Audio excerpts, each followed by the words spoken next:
This is truly the scariest, most horrible thing that has ever happened to me. I have never been so petrified in my life. To this day, I still do not know who this man was, what he was trying to do, or if he still is where I saw him. I'm sorry for how long the geographical description is. I just want everyone to understand how secluded I was when this happened, and how badly it could have ended if it wasn't for my parents. I was back home for summer for the first time in a year after starting university.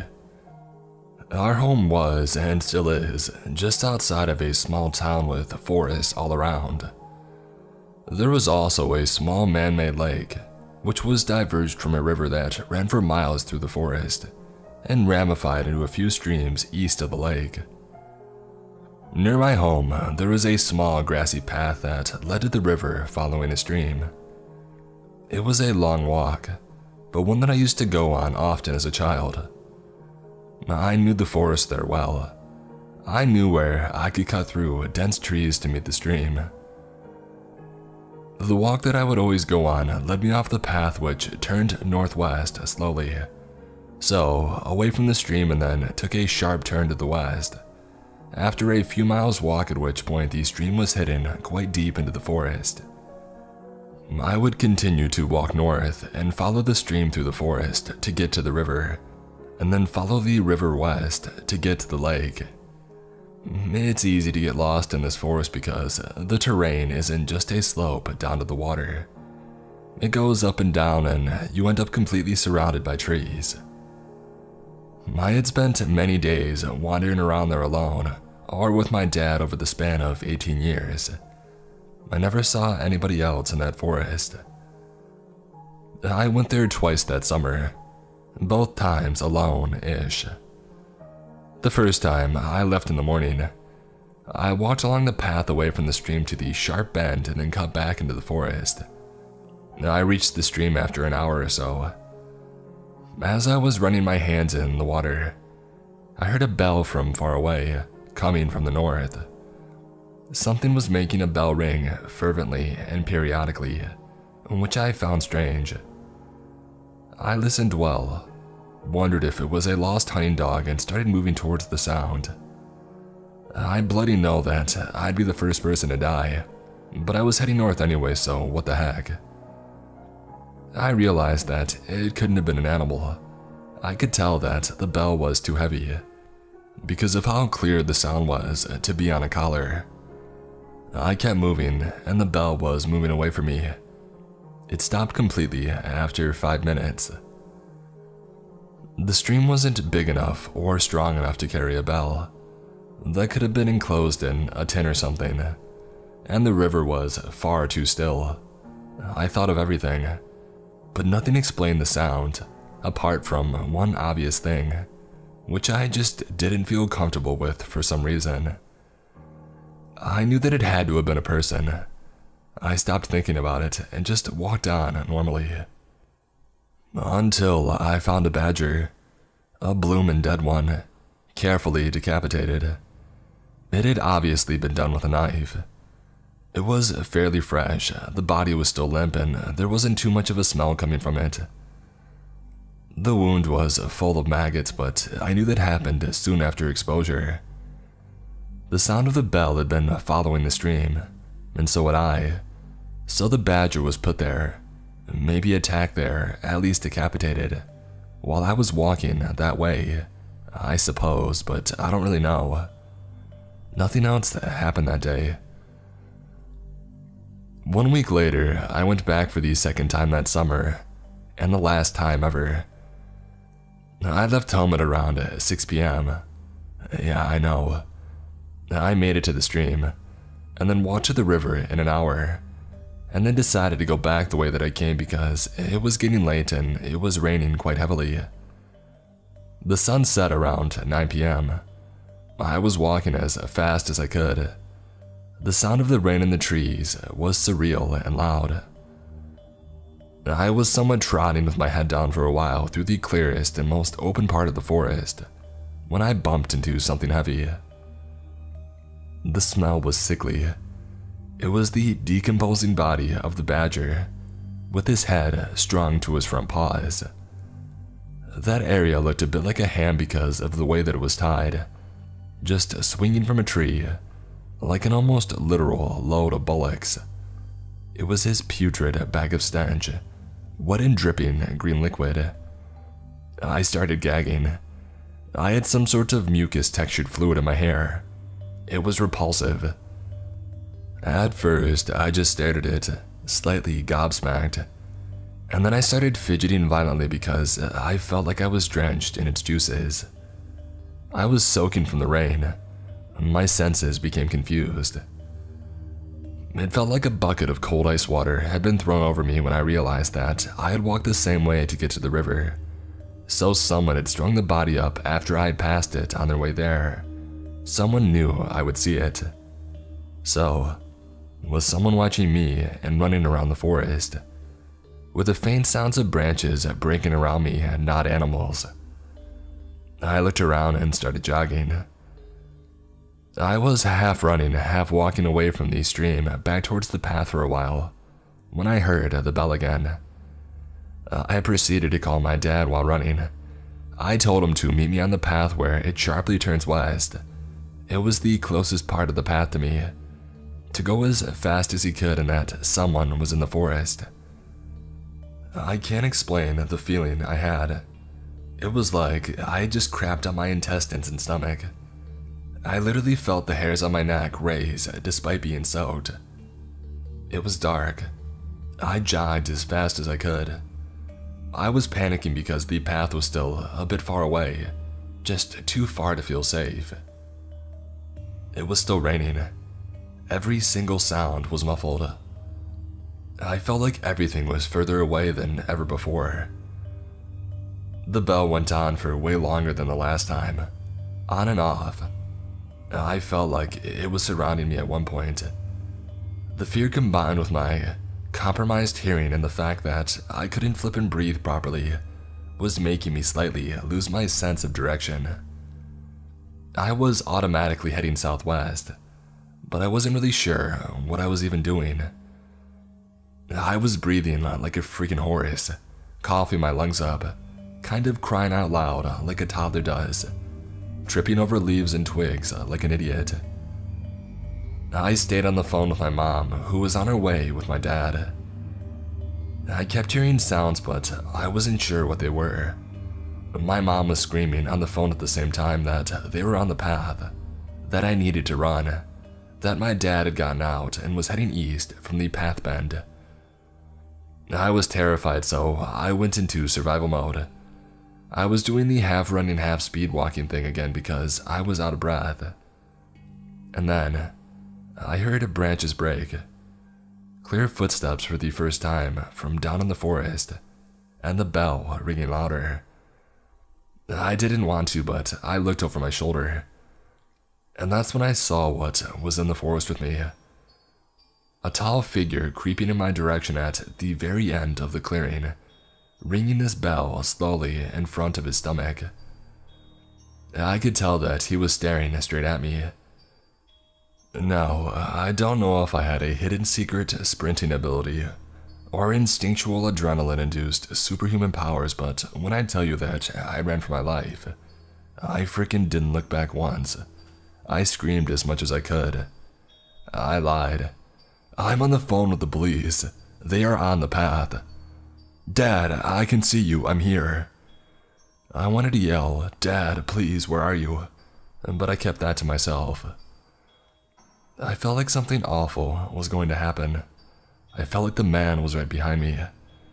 I kept telling myself not to look back. I was gasping and wheezing, crying so hard and screaming for my dad. I felt shivers on my neck, and then switched off and I just ran. I even dropped my bag and only realized that I didn't have any more when I was in the car. I felt like my phone was my only way home. Things no longer felt real. It was like my legs were moving by themselves. I didn't know if the man was still following me. I could only hear my heart beating in my ears and the bell. I finally heard my dad shout my name, and I knew that he was coming my way, and that he could see me because of the intonation in his voice. I pretty much lunged myself at him when we got to each other. My dad heard the bell too. My mom could hear it on the phone. She was waiting with the car, ready to leave fast. We went directly to the police station, and I got medical attention soon after. My dad burst into tears in the car, said that he could hear the bell, and thought that he wouldn't be able to see me. Asked what if I didn't have my phone, what if he hadn't picked up. They were almost as terrified as me because they witnessed everything through the call. They could hear me trying to run, and they could hear the danger, but they just couldn't see it. The police couldn't really do much. They searched the area and the only thing they found was a folded t-shirt placed under a rock. I didn't really question that at the time. And my bag was not recovered. They said it was probably some homeless man living in the forest, but failed to realize what could have happened if my dad didn't know that part of the forest like I did and where to find me. I'm not blaming anyone. The entire thing was my fault. There are just so many what-ifs.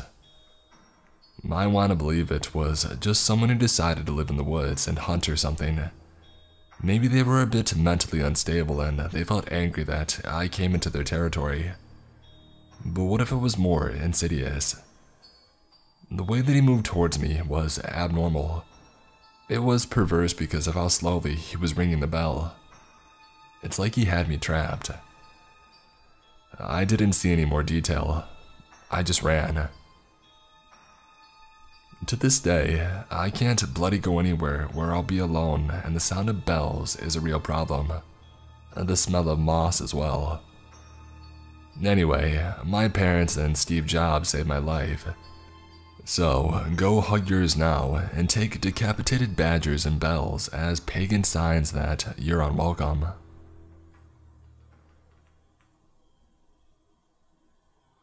For a little background story, I've been a scout since I was 8 years old, and last year I was the leader of my team, so I had to do all the paperwork and calls for finding places to camp.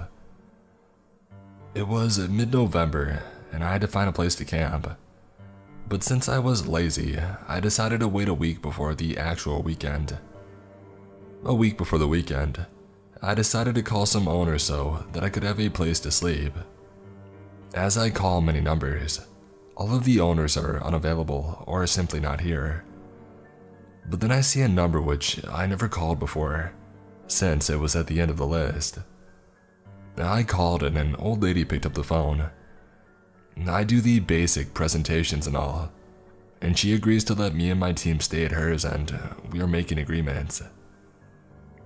That afternoon, I go to her property to check everything such as potable water, a place to put the tent up, and the campfire. The place is kind of dark, but it's nice. The week passes and Saturday arrives. The Saturday is going well. We had some great games, we ate a lot, and we had a good night show. As they go to sleep in the tent, I stay awake to finish paperwork for the next day. It's now about midnight and I decide to go to sleep because we have to wake up early to go to church.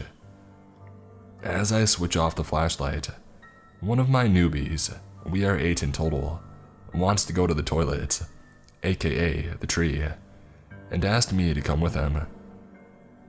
I could understand because it's better to be accompanied at night, especially in the woods.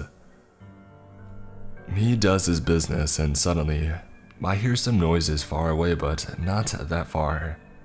I tell myself that it's nothing. It just must be some animals trying to find food. We go back to the tent and that's when I hear footsteps approaching. As I hear those footsteps, I remain calm and tell myself, maybe it's the old lady coming to check to see if we didn't make a fire too close to anything.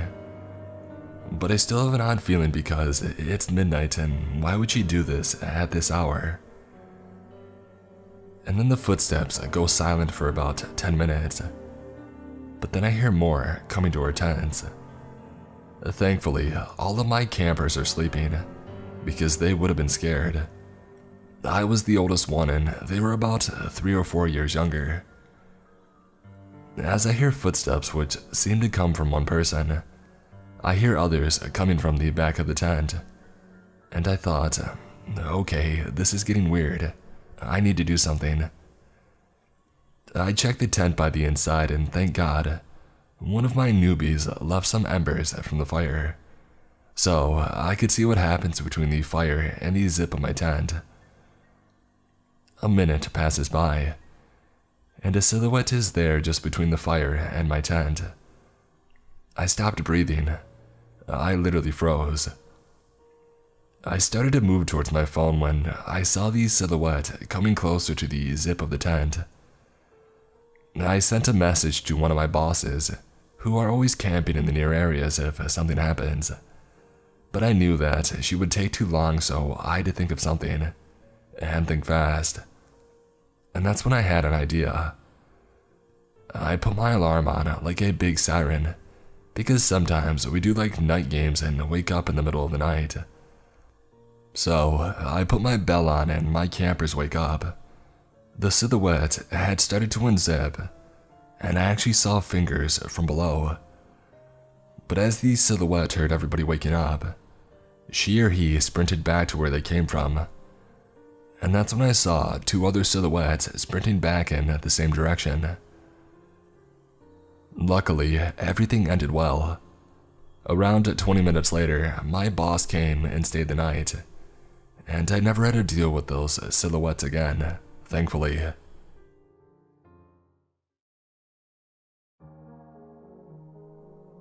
This happened about a year ago.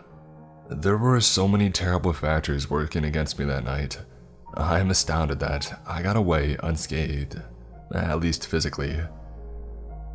This all begins when I'm at my friend's apartment, who lives in a really rough part of town. In a series of poor decisions, that night I decided to get belligerently drunk and take a few pills of God knows what. I know, safe to say after a solid night of partying, around 4 AM, I was not in the right state of mind. My drug-addled brain decides that instead of staying the night at my friend's apartment like I normally would, I wanted to Uber back to my own apartment.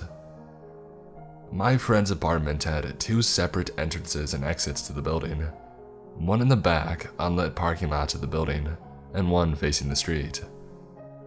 They had 2 sets of keys for each door, and I only had keys to the one in the back of the apartment. Since my Uber would obviously arrive at the street, and the door in the front of the building locks itself behind you, I exited this way when the driver was soon to arrive. Looking back, standing outside that apartment, I realized I looked like the easiest target on the planet. I'm a small, petite female in my early 20s, and I can hardly stay upright. I'm using a street lamp to prop myself up, and not doing a good job at that either. The light was basically a beacon for any nearby predators saying, "Come get me." I'm not paying attention to my surroundings at all in the state, despite the fact that there was literally a bullet hole in the front door that I just came out of. Not good. I remember checking to see what car I was getting picked up in, and was only able to pick out the fact that it was a black sedan. Soon after stepping outside, a black sedan pulls up to the curb and starts rolling down the window, so I step forward. Before this man even spoke, I could feel something was wrong. He had an expression like he was tearing me apart with just his eyes. After seeing that look, it gave me a new meaning to the word predator to describe a criminal, because I then knew what it felt like to be prey. He basically barks at me, "I'm your Uber driver." This was the second red flag that somehow made its way through my brain. Normally, an Uber driver will just roll down the window and say your name, or some version of it, but always including your name. I think I just stared at him for a second, my brain slowly piecing together the situation I was potentially in, and I asked him, "What's my name?" He immediately is enraged.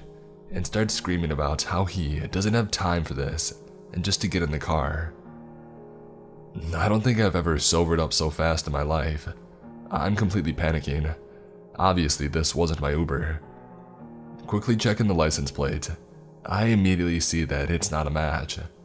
Meanwhile, this guy is still screaming at me, and I have absolutely no idea what to do. If I bolt in either direction, this guy could easily outrun me or have a weapon. I'm also pretty sure at this point that if he's trying to nab a random girl off the street, he must have a weapon of some sort. I can't run back into the apartment door right behind me since it locks behind you, and I don't have the keys nor the time to unlock it. Running towards the back door would do nothing as well, as he's idling right by the mouth of the driveway towards the back parking lot, and again, I would have to take the time to find the right keys and get in. If I screamed, I'm not exactly in the type of neighborhood where someone would try to be a vigilante, and I can still hear the music radiating from my friend's third-floor apartment. I knew they wouldn't hear me. Also, it's 4 a.m. and absolutely no one is around. People talk a lot in the sub how they either sprint into action or freeze, but I felt incapable of doing either. It was the absolute worst feeling I've ever felt in my life. Everything in me wanted to run, but I felt that if I did, it would be the end of me. But if I kept standing there, staring in shock at this screaming man, the result would be the same. From when he started screaming at me to this point, I'm guessing only 20 seconds had passed by. Just as he's looking like he's getting ready to get out of the car, another black sedan pulls up right behind him. Checking the license plate as quickly as I can, I realize that it's my actual Uber, and I make a full sprint to the car. It's only like 6 steps, and I throw myself in, screaming at the real Uber driver, "What's your name?" The poor dude looks terrified, but responds with my name quickly, to which I reply, "Get me the heck out of here, that man is trying to kidnap me."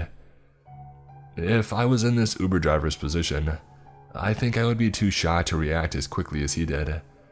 But my dude flew out of there, offered to call the cops for me, which I declined and not regret, and then walked me to the front door of my apartment, ensuring that I got inside safely. Truly, an incredible human being. You can rest easy knowing that he got the fattest tip my college student bank account would allow for, although he deserved much, much more. So, to the man who ruined my sense of security and caused countless anxiety attacks when out in public for months, let's not meet. And although it took a while, I'm doing great now. Stay safe, y'all. This just occurred the past November. A close friend and I were on a fall break from college and decided to go to an ODESZA concert in downtown Chicago. We grew up in the suburbs, so going to Chicago to have fun was common for us. Anyways, we had a great time at the concert and decided to Uber home since we weren't close to the train station. My friend told me that Uber wasn't working for him at the moment, so I called the Uber. But this was literally my first time ever calling one, and I accidentally called an Uber pool not knowing what it was. My friend saw that and was like, it doesn't really matter. So, the driver picks us up from right outside the concert venue. There were a lot of intoxicated people around, as one could imagine, post-ODESZA concert. But we were pretty sober as all we did was smoke some weed, which we were used to. We get in the car and everything is going normal. But we did notice the direction the driver was taking us as we were wrapped up in talking about the show.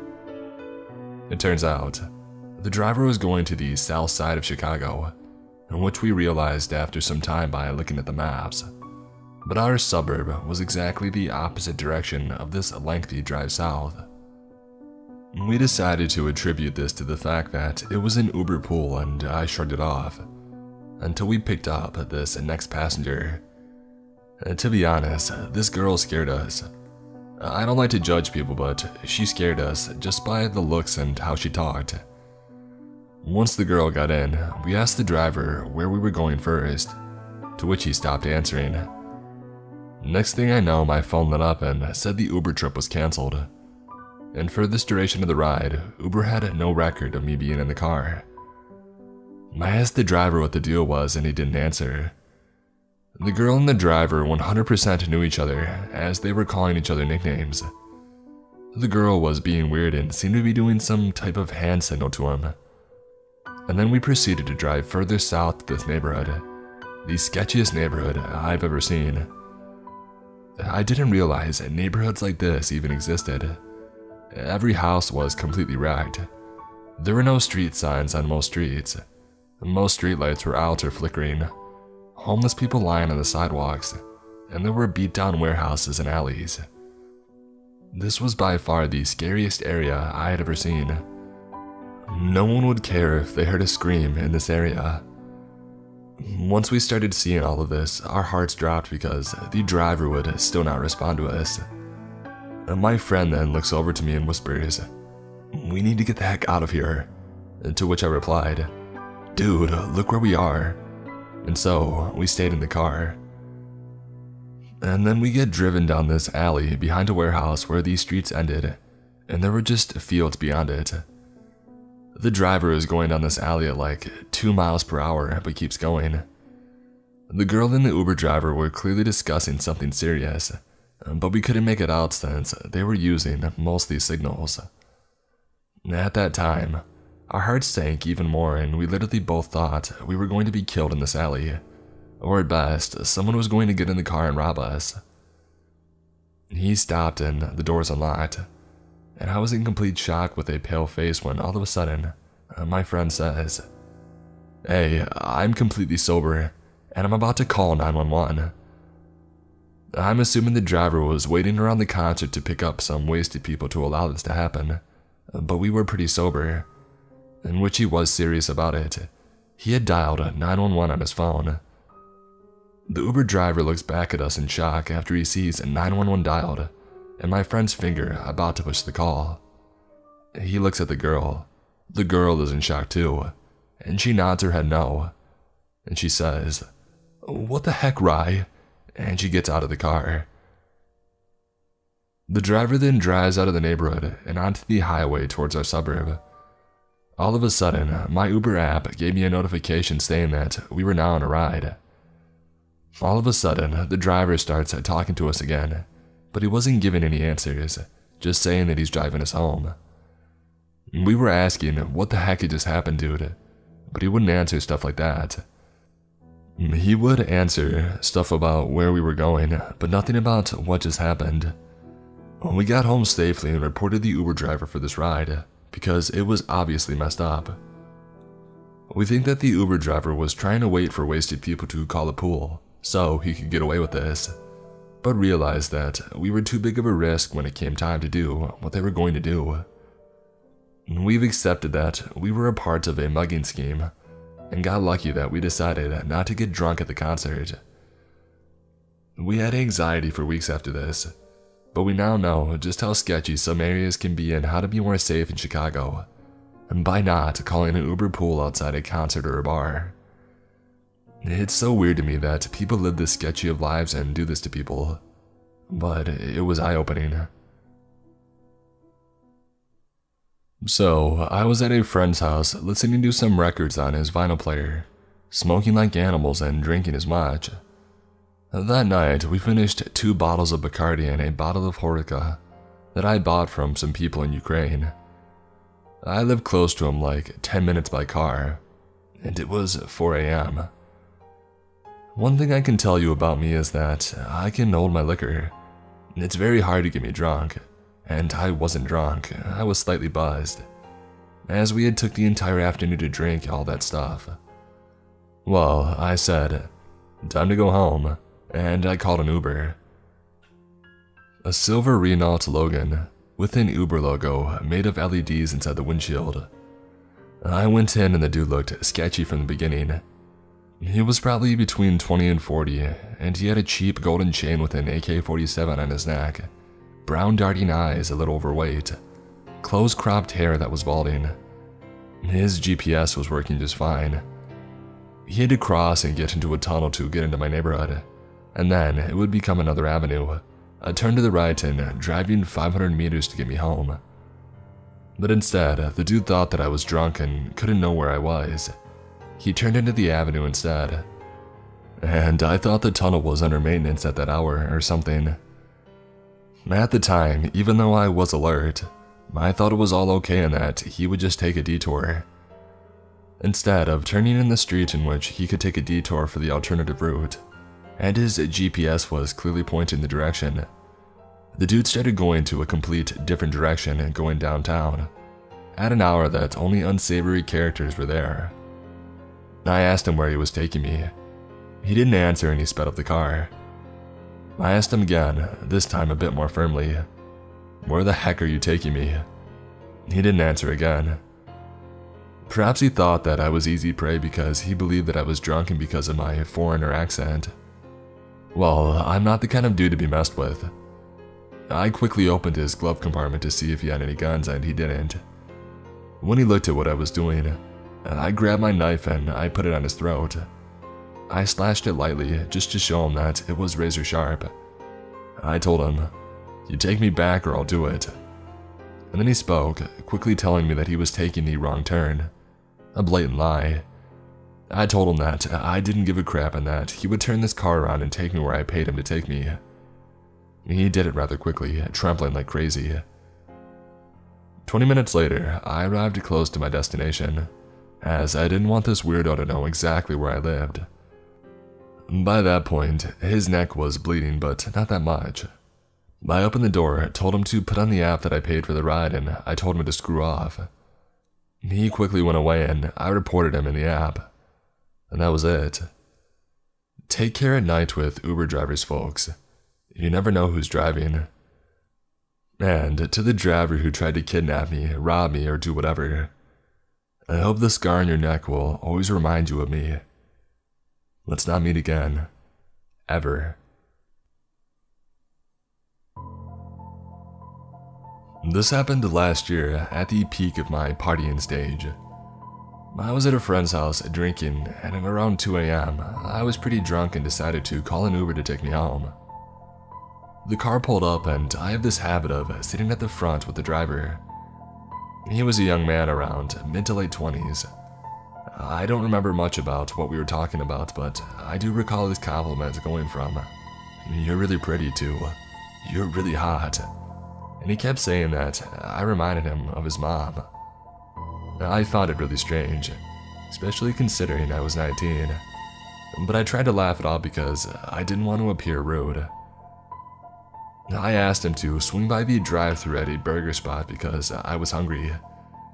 We got the food and he was supposed to take me home, but I noticed that he was driving literally the complete opposite way of where my house was. I looked at his map and it kept telling him to turn around, so I asked him where we were going. And I remember him looking over at me and saying, "Oh, you don't want to come over to my house?"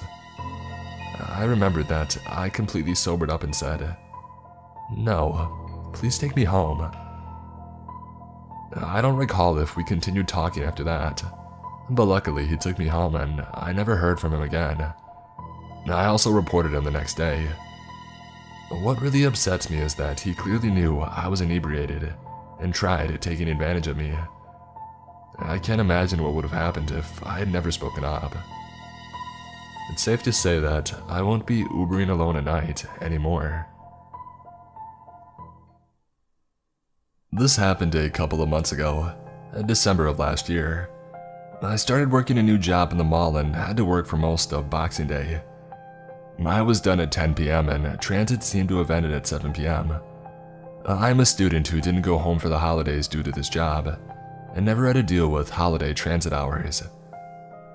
I decided to call an Uber and the driver picked me up right in front of the mall. We had a casual conversation during the drive back, and he learned about where I worked and how I'm living on my own for the time being, since my roommates went to their hometowns. Fast forward to the next day at work, around 6 p.m. This driver walks into the store and tries to strike a conversation with me, but I told him that I had to get back to work. He also asked if we could hang out later, to which I said no and left.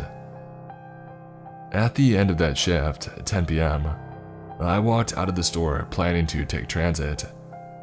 As soon as I stepped out of the store, the driver immediately pulled up next to me and offered to give me a ride back home.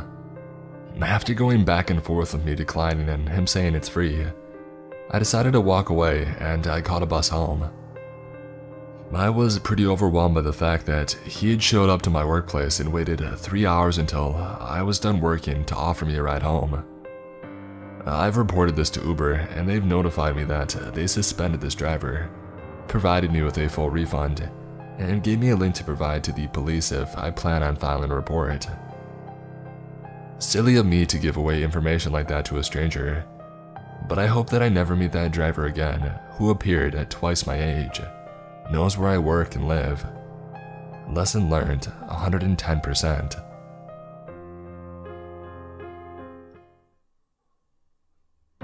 I don't have a car, so Uber Lyft is my main mode of transportation to get to work.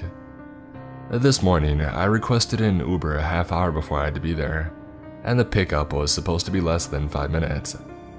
But for some reason, my Uber driver kept going in circles. He ended up calling me asking for directions, and I was telling him exactly where he needed to go, and so was the GPS in the background. At that point, I was irritated and asked if there was a way that he could cancel because I was going to be late. He said that he couldn't and ended up finding his way to my apartment at the time that I was supposed to be at work. He kept apologizing and I would mumble, "It's fine, I just need to get there."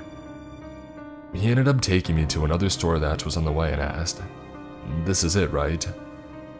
It took almost all of me not to just blow up. I calmly gave him the directions to the actual store that I work at, and just told him to please listen to the GPS. We finally get to my job and I'm nearly 20 minutes late, and as soon as he had parked I muttered, "Thanks," and got out, and bolted to the office to clock in. An hour or so into my shift, one of my managers came up to me to tell me that my Uber driver had been harassing people in the front of the store, trying to get a hold of me, my manager, to take fault for me being late or apologize to me. You need a membership to shop there, so he kept getting kicked out. He tried 4 or 5 separate times to come in. Another hour goes by and a different manager approached me to let me know that the Uber driver had resorted to blowing up the store's phone, begging to speak to me. She had asked for me not to be left alone and to be on the lookout in case he came back. I contacted Uber support multiple times to let them know, and you want to know what they did about it? They gave me a $3 credit. I made sure to give him a 1-star rating so I wouldn't get him as a driver again. But it's just scary to think that he knows where I work and live.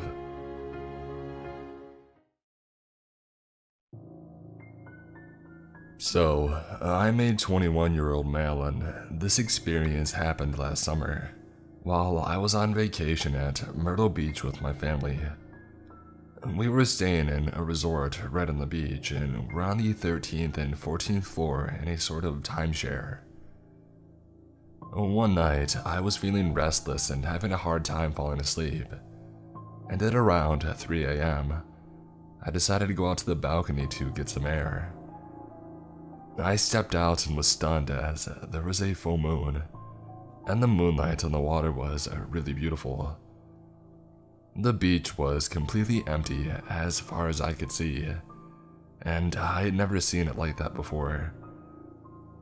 I decided since I wasn't able to sleep, I might as well head down, take a stroll, and listen to some music to relax. Hopefully, when I returned, I would be able to get some sleep.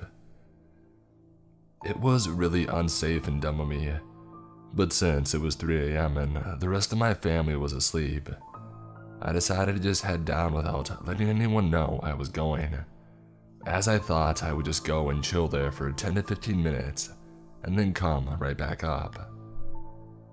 So, at the base of the timeshare we were at, there was an area with a pool, an outdoor bar, and then 2 boardwalks separated by about 10 feet, which both led to the beach. On the sides of the boardwalks, there were swaths of tall grass separating the ocean and the resort. When I got down to the base, the entire area was completely deserted. and I started walking down the boardwalk on the right towards the beach. As I'm walking down, I suddenly see someone approaching me from the beach, which was strange because I had a pretty clear view of the same area from the balcony just before, and I had literally seen no one. I started to get a bit nervous and I see this figure approach, and as I get closer, I see that it's a man, maybe in his late 30s, who has a backpack on and is wearing glasses with large, square lenses. As he gets closer, I get a clearer look at him as the boardwalk is sort of illuminated by lights from the outdoor bar. He looks very on edge and alert, almost like he's trying to find someone who is trying to meet him in this area, and his clothes are somewhat tattered. We made eye contact and I sort of nodded him and passed. At this point I'm creeped out, because honest to God, he had the sort of Jeffrey Dahmer look. Maybe it was the glasses, and he didn't seem like he actually belonged to the timeshare. I shake it off and keep walking down to the beach, and I put my headphones in. As I get to the beach, I turn right and start walking parallel to the water, and I'm just taking in the scenery.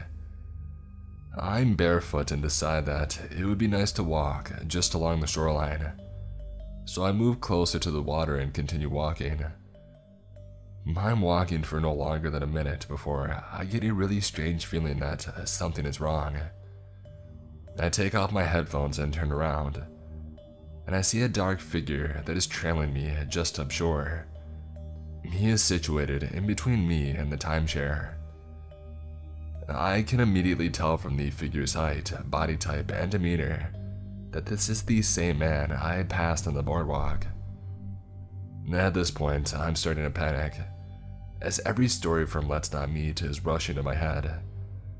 At the same time, I'm trying to rationalize, as it feels too surreal that it may actually be a dangerous situation. So I remind myself that it could just be a coincidence, and the man decided that he also wanted to take a walk on the beach, and just happened to be headed in the same direction as me. So I take some breaths and turn my head back to the ocean, and continue walking in the same direction. After a couple of seconds, I turn my head back again, and see that now he is much closer to me, and is now walking parallel to me, but is definitely actually walking towards me. I pick up my walking speed now, and I turn my head back around and see that he is matching my faster pace, and is still walking towards me and the water. Still, for some reason I think, okay, maybe he also wants to walk by the water. There's no way I'm actually being followed by a creepy man on a deserted beach. So at this point, I truly test it. I do a 180 and completely change directions. And as I turn my head, I see him completely change directions with me and continue closing the distance. And he's power walking now. It suddenly hits me that I'm in a really bad situation, and I take off on a run along the water, and he starts running as well, but stays up shore of me so that if I try to run up towards the boardwalk, he will intercept me. I'm freaking out now and just keep running with no plan, but figure that I'm 20 and sort of fit. I should probably be able to keep running along the water and outrun him, and then find some other exit off the beach and either call my family or head back to the timeshare on the road. So I keep running, but he's keeping up with me. Man, this goes on for what feels like 10 to 15 minutes. The scariest part of all this, which I wouldn't have thought of, is it is completely dead silent. All I hear is my breath and the feet in the sand, and when I turn, I only see his shadowy figure up shore keeping pace with me. Suddenly, up ahead in the sand, I see a small blue light, and what looks like 4 people on the beach with a blanket. They're a bit up shore. I turn and look at the figure and bet even though they are up shore, I can beat him to these people. So I start sprinting towards them with hopes of quickly telling them what's going on so we can all confront him. I really use up my energy sprinting towards them, and as I approach, my heart drops. What I see is 4 guys in a blanket, with 3 or 4 handles of hard liquor surrounding them. 3 of the handles are empty, and the 4th is about half empty. 3 of the guys are completely passed out in the blanket, and the last is half sat up, obviously beyond drunk, with a sort of party hat on that has blue lights on it, and he's talking to himself. His eyes are half closed and he doesn't even register me approaching him, even though now I'm no more than 5 feet away. I turn and see the figure has slowed down and is observing me, and then I see he makes sense of the group state and suddenly starts sprinting at me. As he gets closer, the half-passed out guy's blue light illuminates him, and I can clearly see it's the same guy as before. I make eye contact with him, and I can see he's wide-eyed and looks almost manic, and is barreling at me full sprint. At this point, I decide I have to do something decisive. It seemed like I had underestimated his fitness, and since I just sprinted towards the group and exhausted myself, I was afraid that he might actually be able to catch me if we just continued running along the beach indefinitely, and then who knows what. So, instead of turning around and running, I suddenly sprint towards him, and to the right, which I don't think he was expecting at all. I catch him off balance and run past him, and I literally am full sprinting back to the timeshare without even looking back. Literally all the hairs on my neck were standing, and it felt like a dream where you're barely evading someone, but he's right about to catch you. The adrenaline was crazy, and I keep running, and I start to see the timeshare. I finally turn around to see how close he is, and I see him in the distance, maybe 400 or 500 feet away. He's lost a lot of distance on me. I don't waste any time, and I sprint up the boardwalk and towards the base of the timeshare. I jam the elevator buttons and I leap in, and start mashing the closed door button as I'm gasping for air. The door closes and I hit the button from my floor, and when the elevator reaches, I literally sprint back to my room, open the door, enter, and then slam the door and double lock it. I'm breathing heavy and I drop to the floor and just sit there for a minute, not believing what just happened. I crouch and crawl over to my room, as I was literally afraid he might be able to see me through the window of our balcony, and I enter my room. Let's just say, I definitely wasn't able to sleep after that. When I was 7 or 8, my family went to the beach and rented a room. We had the kind of rooms where you rent out both and they connect through a door. Like there's the doors to leave the room, and the doors to the other room. In the room connected to ours, there was this army family. A military dad, some kids, and a wife. My older sister was supposed to be watching me, as we were down at the jacuzzi during the evening. As we were playing and hanging out and just having a good time, I didn't get out much. I was naive and all around a little kid. This mom literally sits in the jacuzzi with us. She starts talking to us and just making herself real comfortable. I was very naive as a kid. Eventually, we started talking books and she's talking about her kids, who are never even seen, and we're just having a good conversation. Really in depth, I felt like. My sister decides that she wants to go back to the room, but I don't. I wanted to stay and talk with the mom. So, my sister goes back to the room and now it's just 7-year-old me and some 40-year-old woman. It should have set off some creepy alerts, but it didn't. So, she starts talking about going and walking on the beach. It's like 10 p.m. and she wants to go walk on the beach and get shells. And being a kid, I thought it was a great idea. I'd get to walk on the beach at night. I felt so free and like a big kid. I didn't need my sister or anything. So I run back to the room to tell my grandparents that I'm walking on the beach with Sue, or whatever her name was. I remember my grandmother reading her book, barely listening to what I said. She just shooed me off. It's important to know that I didn't live with my parents. So I start walking down the creepy motel corridor. Really, it was a dark, dim stairwell at a cheap motel on the beach. So I'm going through the stairwell like something out of a movie. Too bad I've never seen this movie. So I'm walking through the stairwell. The mom's way at the bottom telling me to hurry up and this and that. While walking through the stairs, the army dad comes running hauling butt to where I'm at. And he told me, "Your mom is calling you.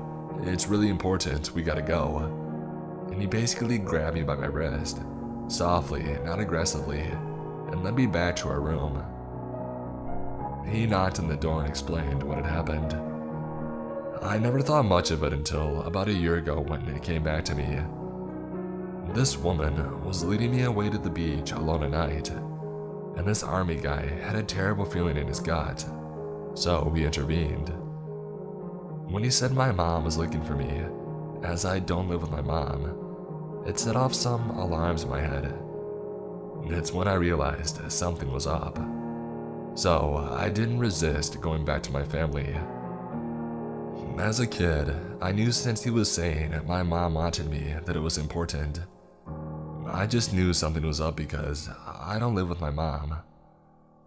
I'm now 20 years old and I truly believe that mom was trying to lure me away to do God knows what. And this army dude had a bad feeling and saved my life. Thinking back, I get such a bad feeling all throughout my body. I know now I wouldn't have made it back from that beach trip.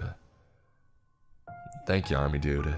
Your gut feeling and having a watchful eye saved something terrible from happening. That woman was creepy, and I never saw her kids. This happened on a beach in the Philippines about 2 years ago. Me and my friends decided to take a quick vacation to let off some steam from work. On our first night, we decided to drink just outside of our hotel room. We got a little tipsy and one of my friends decided to take a walk on the beach to try to meet some other tourists here. I had a bad feeling about what might happen to him since he was already drunk, so I decided to join him together with another friend. He said that he wanted to visit the rock formations, which was a known hookup spot since the place was dark, and there was no other establishment on that part of the shoreline. It stretches to about half the length of a football court with pure darkness. I was reluctant about the idea of him going, but he was adamant, so I agreed as long as he comes back after a few minutes. Me and my other friend waited on the last bar on the end of the shoreline before the dark area starts. Me and my friend were talking about something when we heard a gut-wrenching scream. It sounded like our friend, so we decided to rush in. The only light at that time is coming from the moon, so my friend decided to pull out his phone and turn on the flashlight. We asked around and saw some people hooking up on the sand. We asked if they saw our friend, giving them descriptions on what he might look like, but they said that they never saw him. Our hearts were pounding at this point because we don't know what might have happened to him. We ran until we reached the end of it. There was a huge rock on the shore about 15 feet tall with a local guy standing on top of it. We asked him, "Have you seen our friend?" He was about my height wearing a black shirt. He said, "Was he gay?" I didn't see the relevance of that question, but I said yes. Well, he might have went there in the mangroves, and then pointed to a darker part of the beach filled with mangroves. Using only the light on the phone, we tried searching the small area. It looks like a tiny shelter with the overgrown plants acting as the roof. When we turned back, the guy on the top of the rock is already walking towards us. And then 2 more guys popped up behind him, probably hiding behind a huge rock. "He wasn't there," I said. And then the guy who was on the rock did a karate chop on my friend's arm, making him let go of his phone, which was successful, as the phone rolled in the sand. My friend was able to grab the phone, and that's when he shouted, "Run!" I was confused with what just happened, that I just started running after he said run, without actually knowing what we were running for.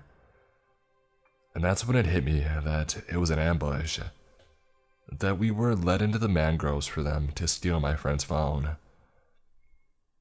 I was running for a few seconds when I started feeling the weight of my feet. The sandals that I was wearing got really heavy because I wasn't aware I had been running on wet sand.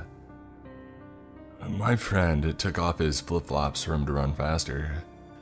I wanted to do the same, but I then realized my sandals were strap-on, so I just continued running.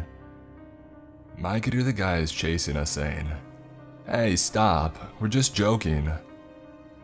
I don't want to fall for what they said, so I continue running, and my legs are starting to feel numb since I'm not really an athletic person. There came a point where I wanted to just stop since I didn't have anything valuable with me. But then I thought that could be a reason for them to harm me, so I ran with all my might till we got to the first bar. My friend was already there catching his breath when we saw the friend that we were looking for, laughing and talking to the locals. We wanted to punch him for what he put us through, but he had no idea what just happened, so we let it go.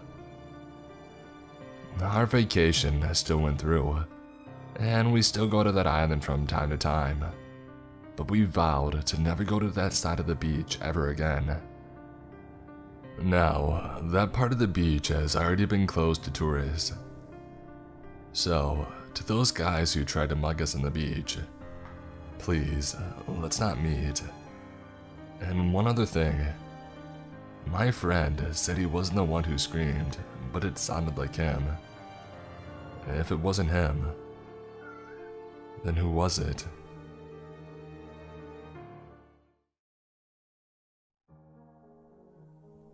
I was around 10 years old. It was late at night and my mom was just finishing up the dishes when suddenly someone knocked on the front door. Mom dried her hands off on the dish towel and walked towards the door.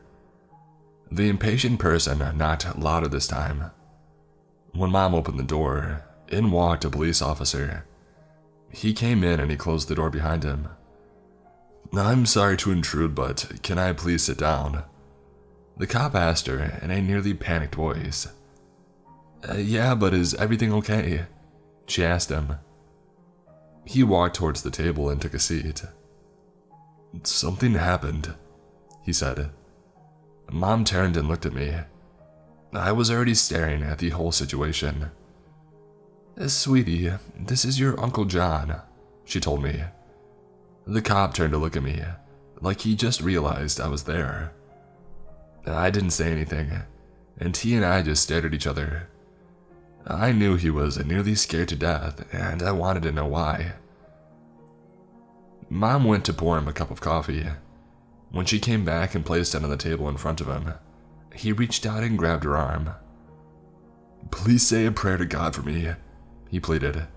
"Please, I don't want to die." "What happened to you?" she asked him. This is what he told her. He was driving along a country road where the ranches and farms are. It was a part of his job, I guess.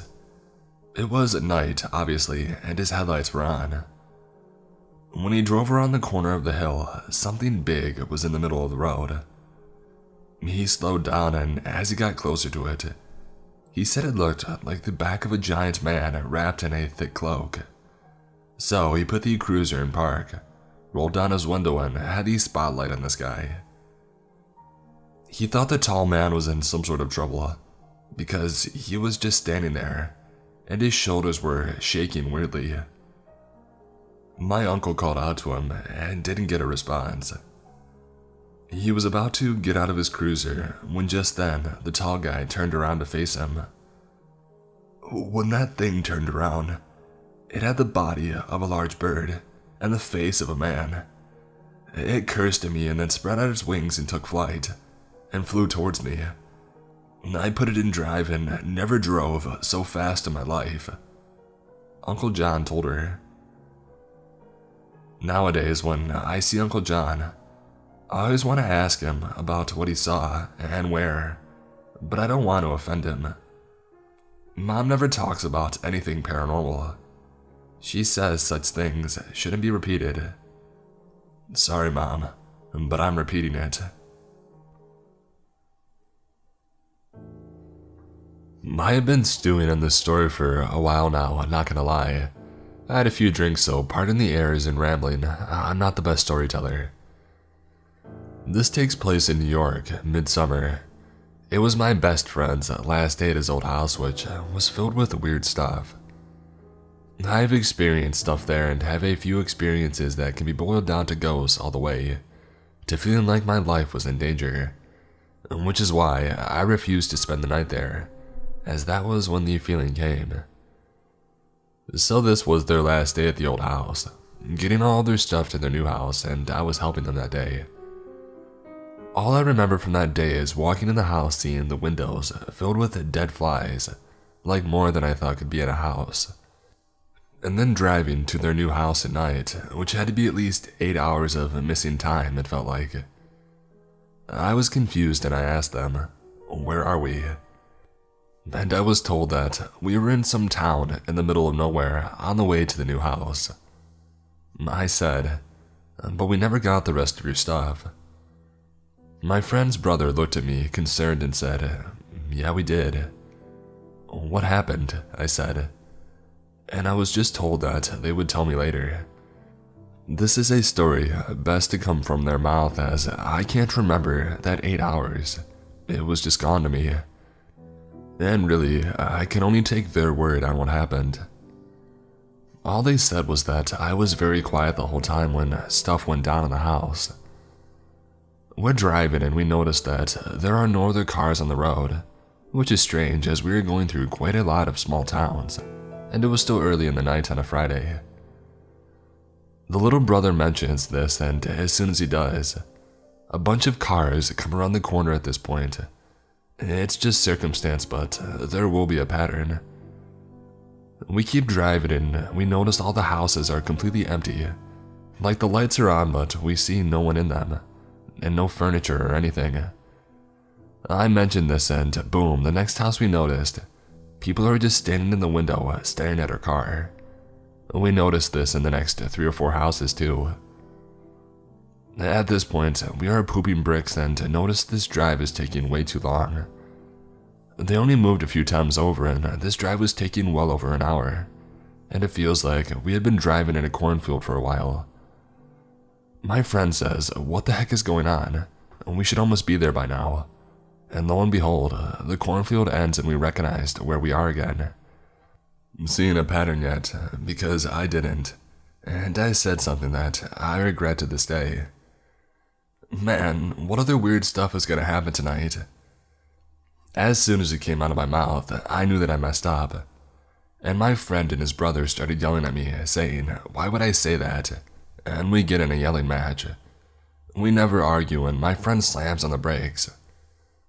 In front of us is what I can only describe as a big cat, like the size of a person with a head of an owl. Whatever it was, it struck so much fear into the 3 of us. His little brother, a 20-year-old dude who played football, just started crying, and I was on the edge like I was going insane.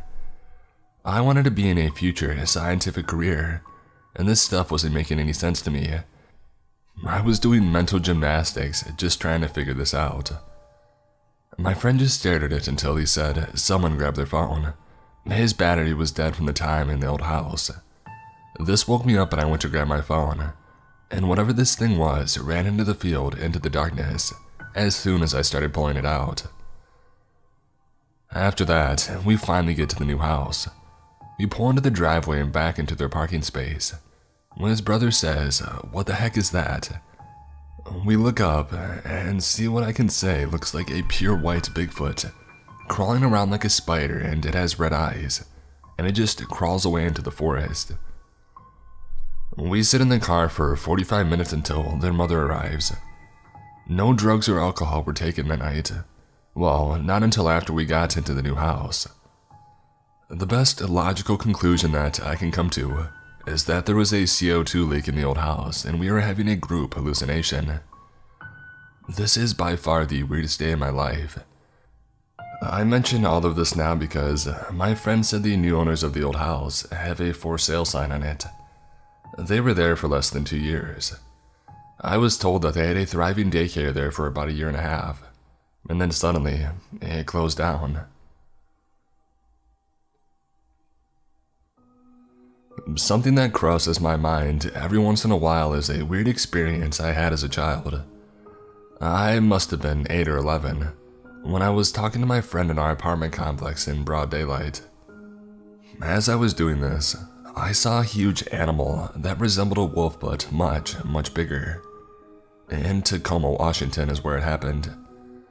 I would say it was either 2009 or 2011.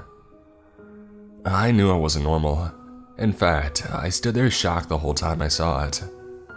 It was staring at me like it wanted me to see it. It's almost as if it had something to tell me and was trying or was communicating with me. I had a feeling that it didn't want me to be scared and I wasn't. Just in complete shock as I locked eyes with it.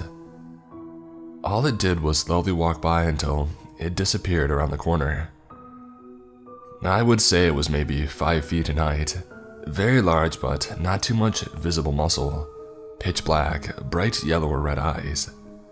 If you've watched Twilight, it looked very similar to that size and body. I don't think it's a dog man, as its body didn't look human-like to me or hunchbacked. But also, it was so long ago that I can hardly remember specific details. And by the way, it was walking on 4 legs, not 2. I remembered when I finally snapped out of it. I struggled to tell my friend what I just saw as she had her back turned from the direction that I saw it in. I gathered all of my friends in the complex so we could go look for it, but found nothing. It's bothered me ever since, and I have a weird feeling as if I had a connection to this creature, and just want to know what it could have been. I was young at the time, but this experience was so strange that I can still remember it vividly. My family was looking at houses to move into, and we were looking at a house with a large backyard with woods behind it. My older sister and I had went off on our own and went to the back near the woods. I was looking into the woods when I saw a tall, white, slow-moving blur. I was looking directly at it, yet it was so blurry and unfocused that it looked like a formless blob. I looked at my sister and she told me to run, so we all ran back inside the house to our parents. I've never been able to find anything online that is similar to what I saw. This is something that happened to me and a group of friends during a sleepover in 4th grade. There were 6 of us, including myself. During the day, we had planned to go out at midnight and play Ghost in the Graveyard. When midnight came around, we all grabbed some flashlights from his garage and headed outside. We played for a while and then the first creepy thing of the night happened. While we were arguing over who was going to be the ghost next round, we heard the sound of someone running down the road. He lives in a cul-de-sac neighborhood that not many people live on, and it was around 1 a.m. We shined our flashlights at the road and saw nothing. We kept hearing the sound of shoes on the road moving towards us. We looked up and down the road and saw nobody, and we were even able to shine a flashlight on the spot where the sound was coming from, and follow it as the sound moved past us, and we couldn't find out what made that noise. Eventually, the sound of someone running on the road moved past us and we couldn't hear it anymore. We were all really confused for a moment, but we quickly brushed it off. We reasoned that we had to be missing something, and there was a logical explanation for it. We quickly forgot about it and started playing again. After a while of playing more, we were getting bored, and then one of us had the idea to go into the woods that were near his house and play the game there. Thinking back on it now, I have no idea how we were all like, yeah, that sounds like fun. So, we walked into the woods. It wasn't too dense, and we were looking for a good spot to make the safe zone. We walked into a clearing that was nearly a perfect circle with a rock in the middle. We thought this was perfect, and said the rock was the safe zone. So, we quickly got back to playing in the woods. We pretty quickly found the second creepy thing that happened that night. While we were playing, it was like there were other people in the woods with us, and everyone noticed it at one point. We would finish a round and someone would say, "Wow, I was chasing him when I noticed you in the tree. That was a crazy spot to hide." And then the other would look at him like he was insane and tell him that he never climbed a tree. He would ask who it was then and nobody could answer. Things like that happened every round. We would see people, and then when we were all together, we would confirm that nobody was over there. We noticed it but didn't think much of it.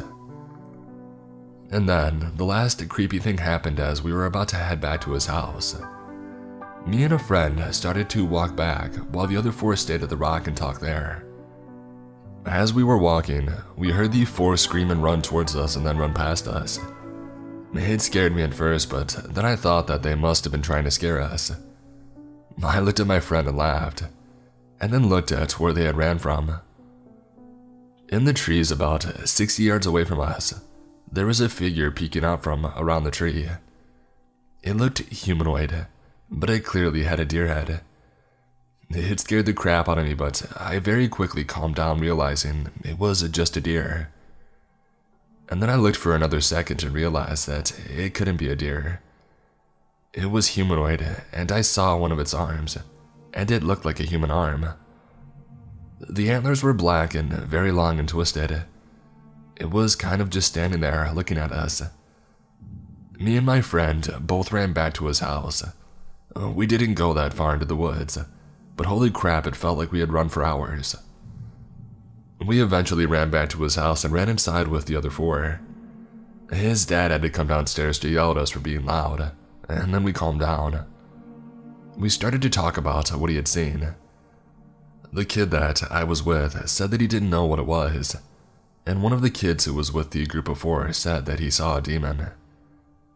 After that night, it became like a little urban legend for our friend group. So that's my story. It happened when we were in 4th grade, and now I'm a senior in high school and I can remember it pretty vividly. None of my friends had any clue to what we saw. We had believed it was a trick of the light or something like that. I had been thinking about this recently, and I have the idea that it could have been a Wendigo. This happened in southeast Michigan, so I don't really know how likely it would have been for it to be a Wendigo. Anyways, that's it. I had just remembered it and thought it would be cool to share it, and maybe see what some other people think. Hey everyone, I live in South Georgia and I typically bike to and from work. I usually leave at around 10:45 and I ride my bike for about 30 minutes to get home, on a dimly lit road. Before I take the long ride home, I usually stop at my girlfriend's house, which is around a minute's ride from my work. On one particular night, my phone died once I had reached her house. As I was about to leave, we both felt a slight feeling of dread. She wished me a safe ride and I began the ride home. Just a little down the road, the light in the front of my bike died, which meant I was flying mostly blind. I stopped and turned on some small little lights on the spokes of my front wheel, so cars could see me for safety reasons. I know the road to my house very well, so I wasn't too worried about my light going out at the time. I'll skip forward past most of my commute since much of it was pretty mundane. My neighborhood sits behind a gas station with a restaurant, with a big parking lot on the other side of the road. Another important detail is that the sidewalk is on the side of the restaurants. As I was riding very close to the entrance of my neighborhood, I saw a large group of people standing in the parking lot. I rode by not saying a word. I was startled when I heard one of them yell something that sounded like, "Hey!" in a loud, forceful tone. I began to bike faster after hearing this. I didn't even look both ways or stop in front of the road. Rather, I just barreled through to the other side. As I looked behind me, as I was entering my neighborhood, I was horrified to see that the group of people were all chasing me on bikes. Terrified, I sped up even more through my neighborhood. I was very scared because I essentially had a beacon on me with these spoke lights on my bike. My neighborhood doesn't have many straight roads, so I tried to lose them as best I could. I'm a very competent biker, so I managed to turn some corners very fast, and every time I looked back, I saw less of them chasing me. After making a very precarious turn onto one of these straight long roads in the neighborhood, I rode as quickly as I could. My house is only one turn away from the end of the road, so I tried to book it to the end. When I was a decent distance down the road, I took one last look behind me and I was horrified. There was this huge thing chasing me. It was very lanky and tall. My guess is around 7 feet tall and had a tall face. It also had very pronounced and long knuckles. I could not make out much detail other than that, but I definitely remember its pale white skin. It was running at me faster than I had ever seen anything go. I was going the fastest I've ever gone on my bike, yet it was still catching up to me on foot. It looked like it was exerting itself a lot by running that fast. It was leaning heavily into its run, and its arms were moving quickly beside it, with its hands into fists. I let out an audible yelp due to the immense terror that I was feeling at that point. I turned the final time into a smaller street and then turned into my driveway. I jumped off my still moving bike and threw open the door, which was luckily unlocked, and ran inside. When my mom went to see what was up, I told her that there was something chasing me outside. She ran to go lock the door, and I heard a noise that sounded like someone saying, "Hey," outside. My mom later reported it to the police and said that they patrolled the neighborhood at night for about 2 weeks. It was recently that me and my girlfriend were talking about this again, and we realized that that thing was running faster than any human possibly could. Do you guys have any idea what this thing might be and what it was trying to do? Any help would be appreciated.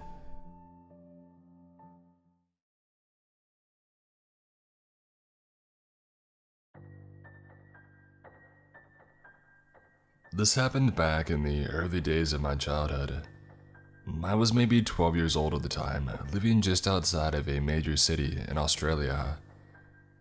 It was Christmas Eve, and unlike other countries who have their white Christmas, Australia's Christmas is smack bang in the middle of summer, so the last place that you want to be is indoors, unless for some reason your house has an air conditioner, which 90% of households do not. Since it was at Christmas time, school kids were on school holidays, so I invited a friend over and convinced my dad to drive us to a swimming pool complex. It's a pretty large place with cheapish food and a huge water slide.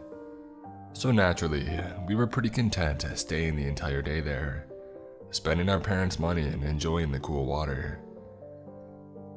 It started getting later in the day and we were told that we had to go soon. We begged and pleaded to stay a little while longer, which led to a compromise that we would have to walk home if we didn't want to leave now, which we had actually done a couple of times before, since the pool complex wasn't too far from my house. We agreed and said that we would be home soon. It didn't actually take us too long before we wanted to leave, since the sun was setting and the pool was getting a bit too cold for comfort. We placed towels around our dripping bodies, waved goodbye to the staff at the entrance to the pool, and began the trek home. It usually didn't take us all too long to get home, but today my friend had the brilliant idea to take a shortcut, which in turn actually ended up taking us twice the amount of time to get anywhere near my house. He then joked saying, "At least we know for next time." I called him an idiot and said that we better be home by dark. So, we were now getting really close to my house, and it was in fact dark out by this time.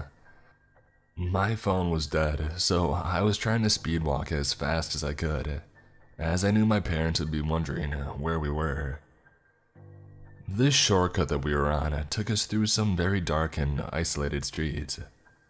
The suburban roads were narrow with streetlights stretched apart, leaving long dim spaces of darkness. This was when we heard a car pull into our street. It was about 100 meters behind us.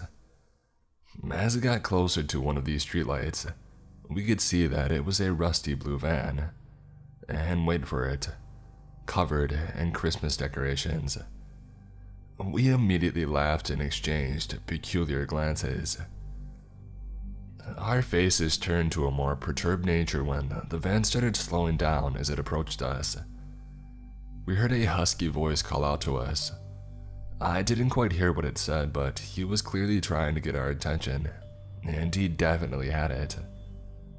We finally got a look at this guy, and wow, the smell was the first thing to hit our senses. Try to imagine rotten bananas mixed with a heavy scent of alcohol. I don't know why I said bananas, but that's honestly what it smelled like. He was wearing a Santa hat and asked us if we had been good this year. And then he reached into the back of his van and pulled out a red box that had been wrapped like a Christmas present. He then gestured for us to come closer. We said that we really needed to be going as our parents would be wondering where we were. He then pulled the greasiest smile I've ever seen and offered to give us a lift back to our house and not to his torture chamber. This guy must have been pretty intoxicated to think that this was going to work on us. We said no thank you, as our house was only a few blocks over, and we sped up our pace. We thought this would make the guy go away, but he slowly cruised on the right side of us, trying to persuade us to get into his van, saying that he had loads of presents in the back that he doesn't know what to do with. My friend started getting a little impatient and told the guy that we didn't want his greasy presents. This seemed to make him upset, and he told us that we would be on Santa's naughty list. He then drove 10 meters in front of us, swung his passenger door open, and said, "Look, the present is on the seat. If you take it, I won't mind." We were now staying as far away from this guy's van as possible, staying off the path and onto people's lawns as we were walking. When we had reached the point where we had been walking past the van, I kid you not, we heard someone sneeze from the back of the van. My eyes locked onto his, and I pulled out my phone and said that I was calling the police. He spat on the ground in front of us and sped off down the road. We then bolted down a side route I knew took me directly to my house. Our adrenaline kept us fueled enough to run all the way home. When we got to my driveway, we agreed not to tell my parents, as they wouldn't let us go out again at night if they knew what had happened. I kind of wanted to tell them, but my friend insisted that we should just keep quiet and never take that shortcut again. We never saw the man again, and I hope no one fell for those presents he was offering.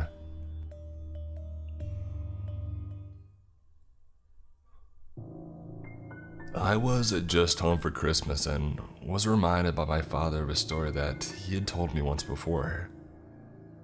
My father had moved to Manhattan from Peru in 1970.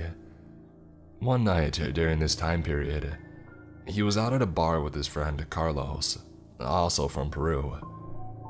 Sometime during the night, they were approached by a well-spoken, friendly, nice-dressed American man. He offered to buy them a few rounds, and they spent a few hours drinking and talking. After a while, the man invited them back to his apartment, somewhere on the Upper East Side, to keep drinking and hanging out. My father instantly and instinctively was not into this idea, but Carlos, who was drunk and chasing more free drinks, stupidly insisted that they take him up on it. They arrived at the apartment, and after an hour or so, Carlos had passed out, sitting up in the man's reclining chair. Everything had been fine, but my dad was never comfortable with the idea, and now knew that it would be even more complicated with Carlos passed out. He went to the bathroom for a minute to splash some water on his face and sober himself up. When he stepped inside, he immediately noticed a large pair of scissors sitting on the sink. They were way larger than any normal household pair, and he compared them to something that you would see in a hospital. He told me that at this moment, his entire body was overtaken with instinct, and something inside of him made him pick up the scissors and put them in the waist of his pants behind his back. When he walked back out to the living room, he found the man with his hand on Carlos's leg. He asked him what he was doing, and he said that we were leaving right now. The man told him to just relax and keep drinking, but enough was enough and my father was insistent. At this point, he said the man's face dropped and his voice lowered, and his whole demeanor changed. "You're not going anywhere," was the man's reply as he produced a large knife from a pocket of his own. Upon this, my father pulled these scissors from behind his back and locked eyes with the man. They stood tensely for a moment as my father explained in a few words or less. "I've got scissors and you've got a knife. If you come for me, I'm getting you too." The man, realizing the stalemate, put the knife down and said, "Get the heck out." My dad shook Carlos awake, practically carrying him to his feet, and pushed him out of the door, never taking his eyes off the man or his hands off the scissors. He said the man stood in the door and glared at them as they backed down the hallway to the elevator.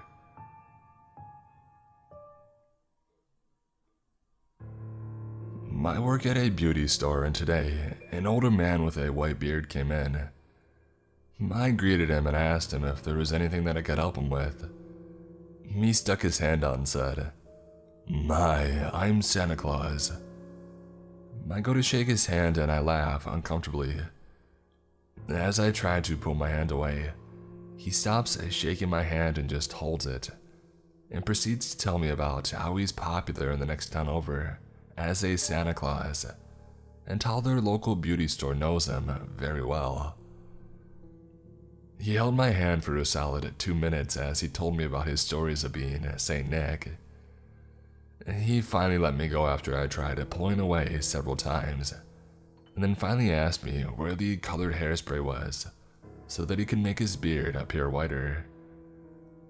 After helping him, I took him to the register to ring him up, and as I tell him his total, he hands me a card with a picture of Santa Claus on it that said, "Happy Holidays" on it. I take it and say thank you, and then he pulls out another card but keeps it face down. He then says, "Now this one is my pride and joy. When I give this to you, I want you to keep it for yourself and not show anyone. Not your husband or your boyfriend. Nobody." I was so uncomfortable that all I wanted was for this man to leave the store. He made me promise that I wouldn't show another soul, which made me even more uncomfortable. I nervously take the card in hopes that he would leave sooner. I quickly turn the card over and glance at it. I'm thankful that it was just a picture of a wax bottle that said Pride, and a dish cleaning bottle that said Joy. The jokes seemed like innocent dad jokes until what he said next. He then proceeded to ask me how long I'd been working there, what days I work and what my hours were. I just answered by saying that I'm not sure over and over again, since I find those things to be personal information. He then asked me how many other girls work at the store. I told him that I didn't know. As I had told him his total for the 3rd time, he finally hands me the money. As I give him his receipt and his items, He then asks me if I'm married. I tell him no, but that I do have a boyfriend, and he says to me, "You should just stay single. That way, you would be able to please every man." I look at him with disgust and I tell him, "Okay, sir, you have a nice day." And then he looks me in the eyes and says to me, "You stay safe out there. I'm serious." And then walks out the door. Dear Mr. Santa Claus, the only person that I need to stay safe from is you.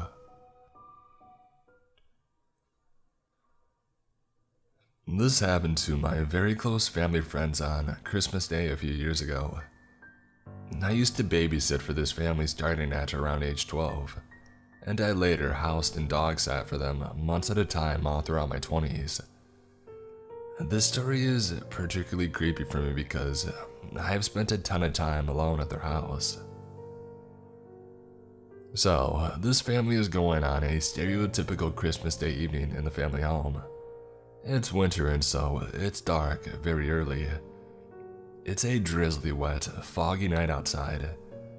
It's a large family and all the kids are all grown, in their 20s and 30s, most with jobs out of state. But everyone has come home to be together for the holidays. Siblings are busy playing with their Christmas loot. TVs are all on. Christmas music is playing. Food is being cooked and eaten. And there's a lot of laughing and talking. This goes on for many hours. The youngest daughter spots her dad standing in the middle of the courtyard outside in a black hooded sweatshirt. The hood is over his head, so just his mouth and chin are visible, and he's just looking in at the house. She casually calls over to her mom, who's in the kitchen, to go check on Dad because it seems like he needs help with something in the yard. Except Mom says that Dad is in the bedroom taking a nap. Mom and the sister quickly come to the realization that there is a creepy total stranger in a black hoodie, just staring in at them, not moving, on Christmas Day evening. As you can imagine, the family collectively poops enough bricks to build another chimney for Santa. They proceed to alert everyone in the house, run around checking the locks on the many sliding glass doors and windows, and they wake up Dad. In the meantime, Black Hoodie Creep can see everyone's movements because the house is pretty much completely glass window walls. This guy continues to just stand there in an intentionally creepy, Jason-like pose and not moving. Except now he has a sinister smile on his face. It's obvious that he is enjoying being caught.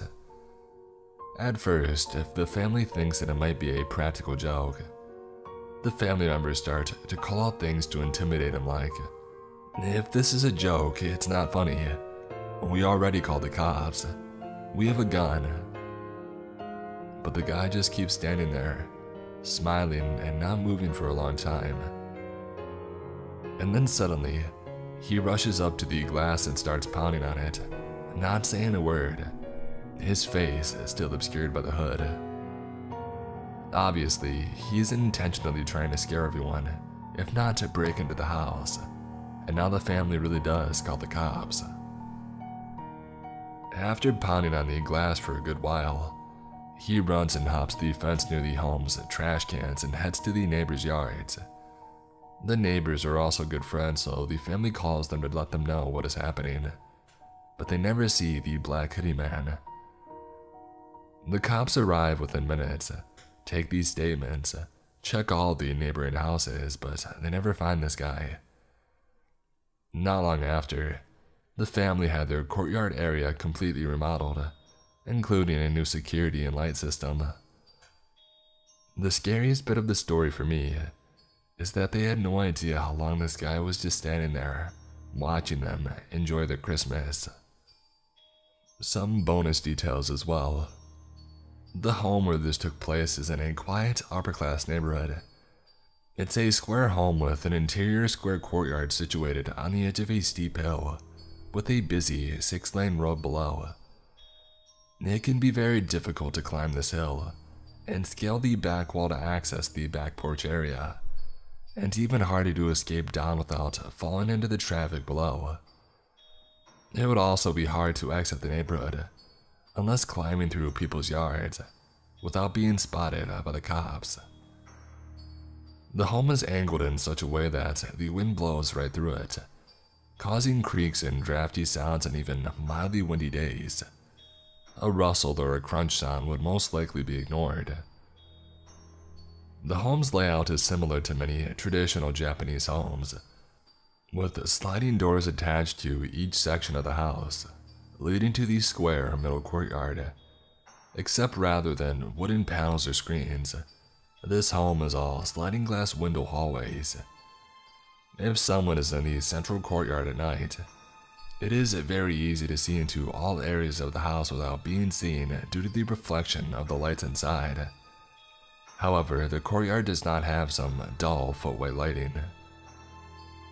The home is beautiful, but they have some creepy art, including stone statues of children playing in the courtyard, and a collection of cringe clown art that was so popular in the 80s. Also, their senior dog used to growl intently at empty hallways in the middle of the night. It probably was just blind or deaf, but it's still freaky. I was often unnerved while house sitting for them, even before this happened. The home has a Florida roof iron front gate, impossible to climb over, and a wooden gate, which is possible to climb, leading to the trash can and storage adjacent to the neighbor's wooden fence. These are the only access points to the central courtyard. My conclusion to all of this: A. This guy was a crazy ex-old high school friend playing a prank on one of the now adult kids. But years had passed and it was never revealed, so this seems unlikely. B. This guy had some mental problems and/or was possibly a peeping Tom type of pervert, and was just having an episode. C. This was a Home Alone type situation, where some guy was squatting in nice homes, counting on the fact that people won't be home for the holidays, and he possibly decided to have some fun with his family once he was spotted. I seriously doubt this single guy was planning to actually take on a family of 6+ adults. I haven't stayed alone in the house since, as the dog that I used to watch passed away some time ago. I would love to hear your thoughts or reactions to all of this.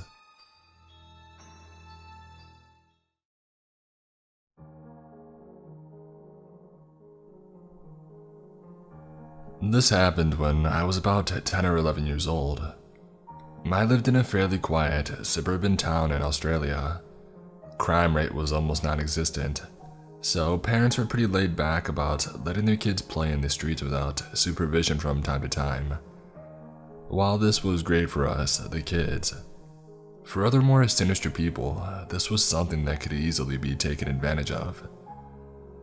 One weekend, I had convinced my parents to let me go home after school with a friend, to stay over one Friday night. I went to this person's house pretty often, and I knew their parents quite well, since they trusted me, and it wasn't a problem letting us both play with other kids on the street late at night. My friend's house was located at the back of the cul-de-sac, or the dead end of the street. The kids from the neighboring houses would normally congregate at the end of the street at night to hang out, so tonight we decided to join them. It was a regular thing that we did when I was over. This night, since it was a weekend, there were a lot of us, maybe 6 or 7, and we decided to play 44 home, which is pretty much a game of tips with the end goal of getting to a designated area before you are tipped, in order to be safe for that round. Well, shortly before starting the game, we were all deciding on where the safe zone should be, so we all started looking around for a suitable spot, and my friend nudged me and told me to look down at the end of the street. He had a puzzled look on his face, like he was seeing something unfamiliar. He asked me if I thought that tree at the end of the street kind of looked like a person. There was a substantial patch of bushland at the area that he was pointing to, so it took me a while, but I eventually saw the tree stump that he was pointing at, And yeah, he was right, it did look faintly like the silhouette of a person. But nothing to be alarmed about. It did look a lot more like a tree stump than a person, so we continued to play in our game. We were playing the game for about 20 minutes before some of the girls from the group complained that they were tired and wanted to sit down for a while, so we decided to have a break. As we were sitting on someone's lawn, I looked over at the stump. Weird, it looked bigger than before. With my bewildered look, the group asked me what I was looking at. Me and my friend both pointed out the stump and asked if anyone thought that it looked like a person. The girls in the group immediately thought that we were trying to scare them. They were about a year or so younger than us, so they scared easily. This led to a jumbled debate on whether the stump was a person or not. The majority had their doubts, and one of the boys said they would walk up to the stump to prove once and for all that it was in fact a stump. Like a herd of penguins, we shuffled about 20 or so meters behind him as he approached the stump. When we got about 2/3 down the street, the boy ahead of us froze. One of the girls yelled out asking why he had stopped, but there was only silence. The kid then took one very slow step back. It was at that moment that we turned our attention to the stump. My heart skipped a beat when I clearly saw the stump take a step towards us. From out of the trees, it was clearly not a tree stump. It was a man. No wonder that we couldn't see him. He was wearing a black coat, black pants, and black shoes. We all froze in complete and utter fear. My heart was racing. It felt like a scene from a horror movie. He took another step closer, and we could see the outline of his face from the streetlight. His blank expression turned to a sinister smile, like he was about to pull off a heist. Finally, the boy in front of us kicked it into gear and yelled for everyone to run. Startled, we did the same. Understandably, we were all screaming for our lives. The girls' screams could have shattered windows as it made almost everyone come out of their homes. Luckily, once we were halfway up the street, a father of one of the kids came out to tell us that we were being too loud. We swarmed to him, huffing and puffing, trying to form a coherent sentence on what had just transpired. We looked for the man chasing us, but he was nowhere to be seen. Not a single indicator that he had even existed. Once we finally got the story out, we were all told to go back to our homes and go to bed. Whenever we tried bringing up the story, we were shrugged off and told it was probably just someone walking their dog or some other excuse.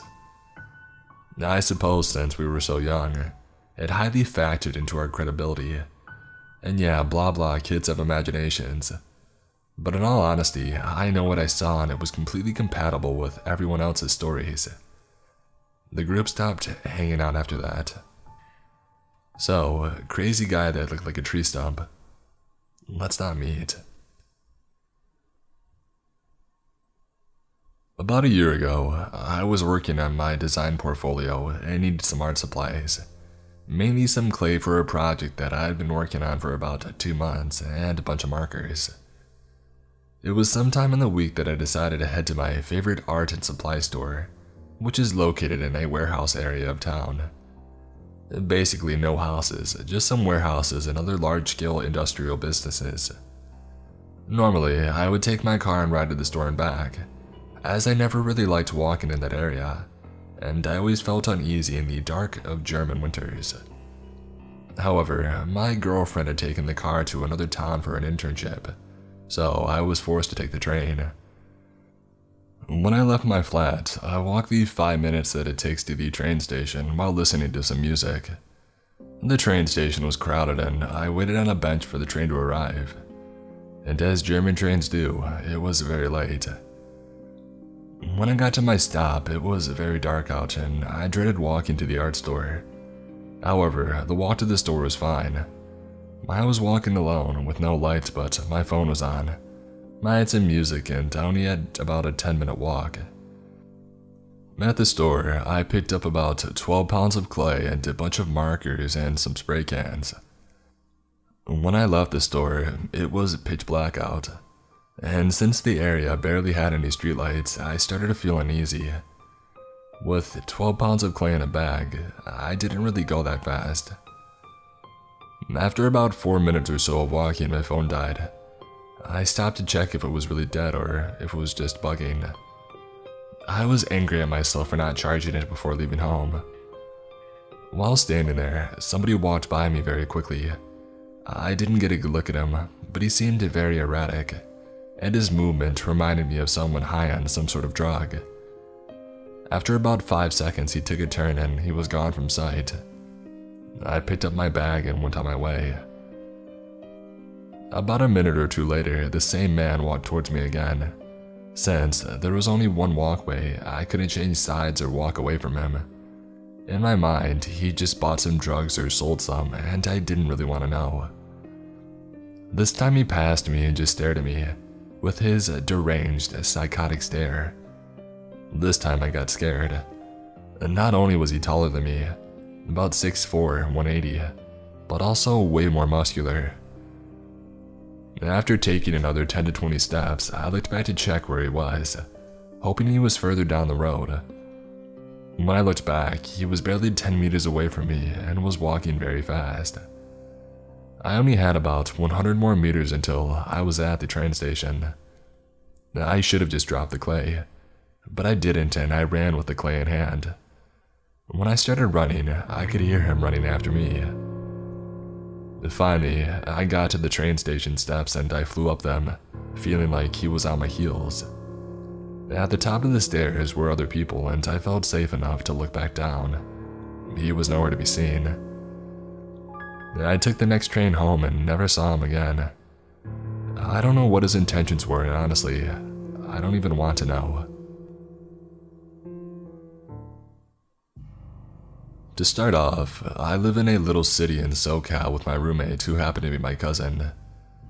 During the pandemic, however, I'd been staying with my parents who live in a very small town in NorCal. Because of my time in SoCal, I really do not like staying in NorCal, and I would rather live back in my own apartment. The reason why I haven't done it is because my parents might think that I'll get lonely, since everything is closed down and my roommate is not there, and he's also with his parents. However, since I had to go back for a specific reason, my parents wanted me to take their dog, Mocha, so I wouldn't feel as lonely staying there. I loved her so much so, I didn't mind one bit. Mocha is a small pomchi dog that loves to play around me and is usually by my side for most of the time. She also loves to go on runs with me, so occasionally, I do take her on jogs. On a Wednesday night, I decided to go running with her. Whenever I go on any runs, I go at night because that's the time I'm the most energetic, and all the times I went running at night, I never had any types of encounters or occurrences before. I put Mocha on a leash and off we went. About 20 minutes into our run, I was running through this creek where there was a park next to it and a bunch of trees surrounding it, houses on the other side. The trail was pretty narrow and the street lamps were pretty dim, but still bright enough to see up ahead. As I'm running with my music playing, my leash was tugged by Mocha. This usually happens when she wants to go to the bathroom, so I stopped to let her do her thing. But when I turned around, she was in her alert stance, looking straight behind where we had ran. I just assumed she heard a squirrel or any small animal, as she usually does this when she sees one. I was tugging her leash, telling her, "Let's go, there's nothing there." She didn't oblige at first. She just kept looking behind us. It took me about 4 or 5 tugs before she finally came to me. I resumed playing my music and we both went off running. I was almost out of the creek and then I would meet a narrow sidewalk that was straight ahead. The trail was only a few short turns then. Probably a minute or two later, Mocha tugged the leash again and went on her alert stance behind us. She did an aggressive bark and started growling. I stopped and looked all around us and behind us. I was kind of freaked out because the trailhead had a couple of turns and curves. This means that something was most likely following us. My first guess was a lost dog, which was unsettling because Mocha is tiny. If it was a big dog, it could easily overpower her. As I was looking around the dim area, for a split second, I got a black humanoid figure about 15 yards away from me, right behind a bush next to a tree. I immediately turned my eyes to the opposite direction, and pretending that I didn't see him, but boy was my heart pounding. I didn't see any figures or his face. I just saw the outline of his upper body. I didn't have any weapons on me as self-defense. If this guy is following me, my best solution is to run off without him trying to catch me. I tried to act cool and told Mocha to let's go. The trail was going to end and I just had to make a turn and it would be a straight sidewalk that was about 300 or 400 yards. There are fences on both sides of the sidewalk, so the only solution was to keep running forward. I went as a jog right as I turned the corner. I made sure that I was out of view from the person, and I went on a full-on sprint as quietly as I can. The sidewalk was ahead of me, so I made sure to just keep on running. I kept looking behind me to see if I was really being followed.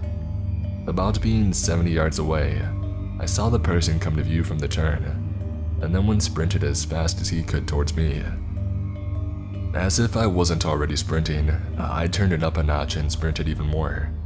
I hadn't sprinted so fast ever in my life. Looking back at it, I'm honestly amazed how quickly I ran. Mocha was keeping up with me about 100 yards, and I looked back, and the guy was still running behind me. He had a dark hoodie on, sweatpants, and appeared to be around 6 feet tall. He was still the same distance that I noticed him, which means that he was moving pretty quickly as well. The sidewalk was going to end in about 100 yards and it would lead to a neighborhood, and I could lose him in there. I was slowly getting out of breath and my adrenaline was beginning to die down. I kept sprinting, hoping that I wouldn't get too tired too quickly. 100 yards of me sprinting, and I finally made it to the neighborhood out of breath. This neighborhood was pretty broad, so if I were to keep running, the person would have spotted me right away. And at the pace that he was running, it didn't seem like a good idea. My best solution was to hide. I went straight to a random house and jumped over to their backyard, where I would be kept hidden behind the fence. I basically threw Mocha over and myself. We were both panting, but I tried to keep quiet as I heard footsteps coming by. The guy had finished the trail and was now in the neighborhood. He stopped running and I heard him panting. I was hearing him mutter as he was out of breath. He kept saying, "What the heck?" I was holding Mocha, scratching her so she wouldn't bark or growl. About 5 minutes later, I heard footsteps walking away and then slowly fading. I waited about 10 minutes in complete silence to be sure that he wasn't close. And then I peeked my head around the fence and I saw that I was all alone now. I got Mocha and went to the opposite direction from where I heard the guy go. Even though I was tired, I tried to jog just so I could get home sooner. I kept looking around me. I was really paranoid that the guy would be there somewhere. I gotta thank Mocha for pretty much telling me that someone was behind us and was stalking us. I don't know how long he was following us or what he was planning on doing. I just hope that he didn't get a clear glimpse of my face because I don't want to run up on him again.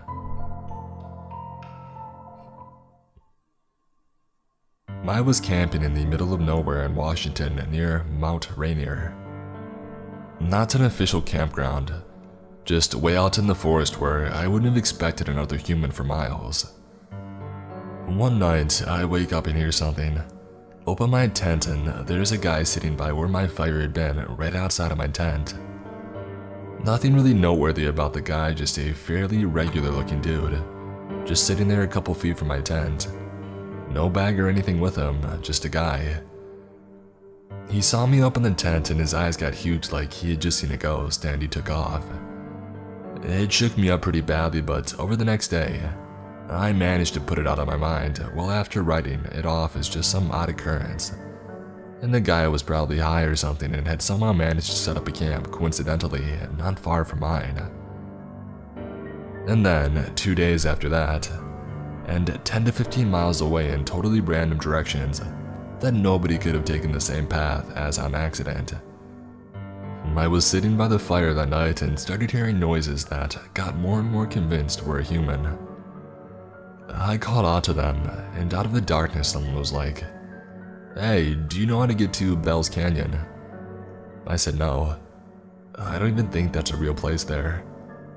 They kept talking from just outside of my line of vision. I tried to see them with my flashlight, but they yelled, "Aim that away," and kind of got spooked and not wanting to piss off a potentially crazy person. I did. After like 15 minutes of me being very freaked out and them talking and asking completely random questions from the darkness, it sounded like the voice had gotten closer, so I shined my light that way again. And it was the same dude who had been outside my tent 2 nights before.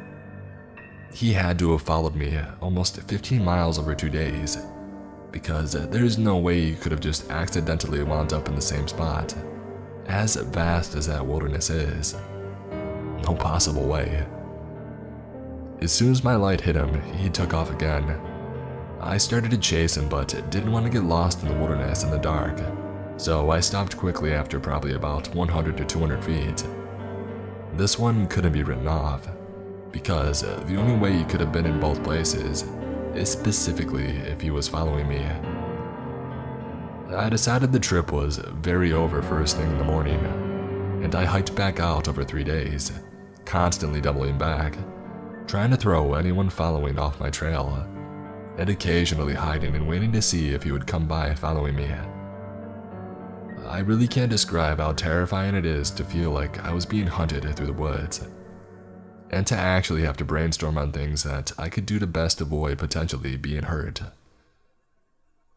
On the first night of hiking out, twice I heard what sounded like a person walking circles around my tent, but by the time that I had mustered the courage to look, nobody was there. On the second night, I heard what I thought was an animal making noises at first in the distance, but slowly decided it sounded more like a human making animal calls, but could have actually been an animal. But I didn't actually see the guy again. It really sounded like a person making howling noises. I literally almost cried when I finally got back to my car. The relief was so strong. To this day, it was probably the most terrifying experience I've ever had. I have no idea who the guy was or what his intentions were, and no way of getting an explanation. But I really can't articulate just what a terrifying few days it was.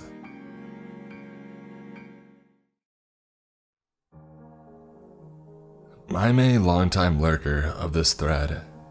I can't sleep, so I thought I would share a story that happened to me about a year ago. For backstory, I'm a 30-year-old female on the petite side. I live on the East Coast, where the sunrise isn't until 6:30 or 7 in the wintertime. I worked opening shifts at Starbucks as a manager, and on these particular shifts, I picked up the girl that I opened with, because she lived close to the store and didn't have a car. This takes place at around 4:30 a.m. and it's very dark. I'm driving down an empty main road, decently close to the girl's apartment complex, when an old, kinda beat up forest green sedan seemingly comes out of nowhere and is behind me. We are the only cars on the road. I turn on my blinker to turn at a light on the way to the complex, which is in a very dark area of town behind a bunch of offices and developments. I'm about 5 minutes away. The first red flag for me is how quickly the car turns on their blinker after I do. They start speeding up a bit. I speed up and they match my speed. I get a bad feeling, so I figured I would take an unexpected turn to lose them and circle back. As soon as my blinker turns on, so does theirs. Any turn I take, they are taking as well. I'm freaking out after a few minutes of trying to lose them, so I pull into a nursing home parking lot assuming that they'll give up. Well, so do they with no turn signal. Mind you, because they weren't expecting it and they park across from me. I see the driver, and it's a woman, probably in her 50s, with a small white dog. She looks slightly unkempt, but not crazy or out of it, just like a dumpy, middle-aged woman. She rolls down her window, so I roll down mine and ask, "Is everything okay?" To which she replies in kind of a mumble, "I thought you were my friend. She has the same kind of car, or something along those lines. I've never seen her before, so I say, "Okay, I'm not, but no problem, have a good day," or whatever. Weird, but okay, fine. So I shrug it off and I go on my way. I wasn't too shaken up. If it had been a man, I would have straight up called 911 immediately. As I leave the parking lot, the woman started to follow me again. I'm close to the girls' complex on some very dark roads and I'm freaking out. But I figure she's obviously not quite right, and she wouldn't pull into a big apartment complex's parking lot. Well, I was wrong. I'm at a stop sign right before the entrance, crazy lady behind me and all, when I noticed a red fox scurry by. This is only important because I strongly believe in signs from the universe, so it was a weird coincidence that I see my favorite animal in this moment of terror. I pull into the complex parking lot, and the crazy lady parks next to me. We're just sitting there for a moment, neither of us looking at each other. I lock my doors and roll down my passenger side window halfway, finger on the button in case anything gets weird. She rolls down her driver's side window, and I ask straightforwardly, "Why are you following me?" She then replies, "I'm following you," and then repeats what she had said to me at the last parking lot, that she thought I was her friend.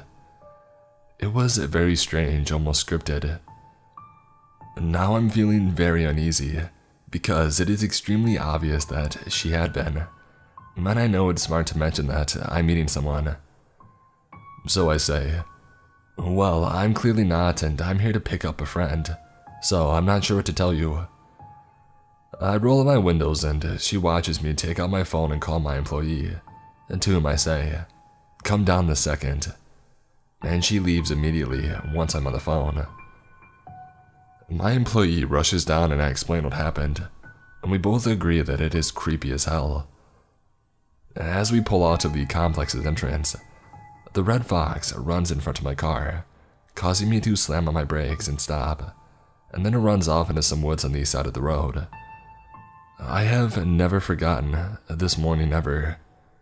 And so, crazy lady with a little white dog, let's not meet again.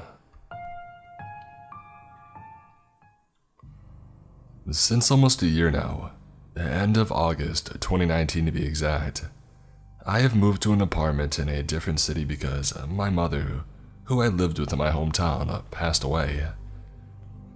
I had moved here with my long-term boyfriend and one other roommate, who has been a good friend to both of us since before we had even started dating. We all absolutely love it here. The location is great. It's a 15-minute bike ride from my university, and it's located at a square with a grocery store, a drugstore, lunchrooms, and so on. So, we pretty much have everything we could possibly need to survive within walking distance. However, after just a month or two of living here, someone has started to ring my doorbell at exactly 11:05 p.m., semi-regularly. Sometimes every day, sometimes every other day. Sometimes there's a week in between, and sometimes there are a couple of weeks in between. But it is always at around 11:05 p.m., and every single time, I get no answer each time I ask through the intercom who it is. Except for one time, but I'll get into that in a bit. At first, I thought it were friends from one of the neighbors who accidentally rang the wrong doorbell. But after the fourth time, I grew suspicious. And after more than those 4 times, I started noticing that it always happens at either exactly 11:05 p.m. or a few minutes earlier or later. My boyfriend and roommate both work at bars, and so they work until pretty late, and they would usually only get home at around 2 a.m. So each time it happened, I was always at home, alone, and it started to really freak me out after a while. And when I first told them about it, they kind of shrugged it off and said that it was probably a wrong dial, like I had thought at first. But when I told them that it had happened so many times, and sometimes even daily, They didn't really believe me and thought that I was just a little paranoid and spooked out. However, one night, when the doorbell rang again, and I answered the intercom asking who it was, I heard very heavy breathing. I was thoroughly spooked at that moment. I was again home alone and kept asking who they were and what they wanted. I couldn't make up from the breathing if it was a man or a woman, but I heard a strange mumbling and whispering. And then it was dead silent, and they had appeared to have left. I had put my apartment door on a double lock after that. I was so scared. Thankfully, my roommate got home a little earlier that night, around 30 minutes after the doorbell rang, and he could tell how upset I was. Now, with the current crisis, my roommate and boyfriend aren't able to work anymore, and they now also witness the frequent door ringing at 11:05 p.m., so they do now believe me and agree that it is very odd and creepy. We have a balcony that looks down at where our apartment building's main front door is, but because there also is a shop right underneath us that always has those curtain roof things out, the view to the door is always partially obscured. Every time our doorbell rang, me, my boyfriend, and roommates would all go to the balcony to see if we could see anyone, but we never could. I have also asked my neighbors from my apartment building if their doorbell also gets rang so often, but the ones that I asked all said that it never happened to them. So, 2 weeks ago, my roommate decided to do some investigating and went outside our apartment building at 11 p.m., standing across the street and pretended to have a smoke while keeping an eye on the door. He said that he did see a man who looked kind of suspicious wandering around our apartment building, who slowed down his pace significantly as soon as he approached our door. But when he spotted my roommate looking at him, he quickly walked away. We weren't 100% sure if that's the door ringer, but that was very, very suspicious. Our doorbell hadn't been rang at night since that day, and I'm hoping that maybe it'll stop now. But there is a possibility that it will continue again in a few weeks. So, a strange doorman who rings my doorbell at 11:05 at night so often, please stop, and let's please never meet. Many of you suggested that I go outside every night at 11 p.m. so I can catch the guy in action. I would have done that if it weren't for the constant different intervals of time between each door ring. Like I said, sometimes the ringing would stop for weeks, and to go outside at night every day for weeks, especially during the winter time, while something that might not even happen, didn't seem like an effective method for me. Many of you also suggested that I install a camera above my doorbell. We have a huge intercom doorbell board for all the bells of the apartment, so I can't install a camera there, unfortunately, as I do not have an individual bell system. If this keeps up, I'm gonna contact the police about it. I've been planning and asking more neighbors from other apartment buildings next to ours if this also happens to them. If it doesn't, I'll call the police the next time that it does. I, however, doubt that they'll do anything right now, since with the current crisis, the police will not only respond to serious crimes or immediate threatening situations.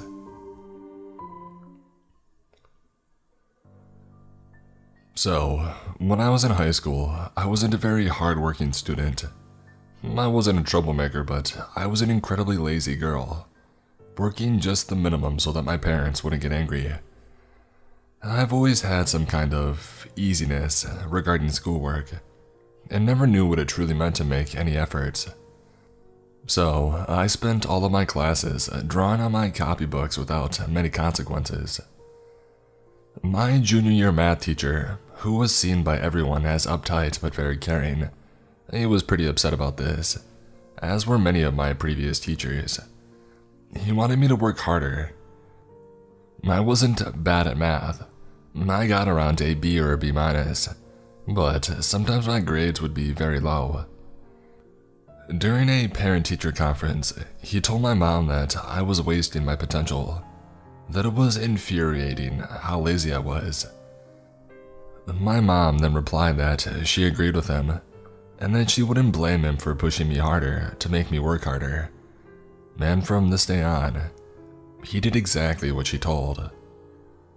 In every math class, he would always question me first before everyone else, was always sitting next to me when we were doing exercises. During the test, he was always telling me, "You can do it."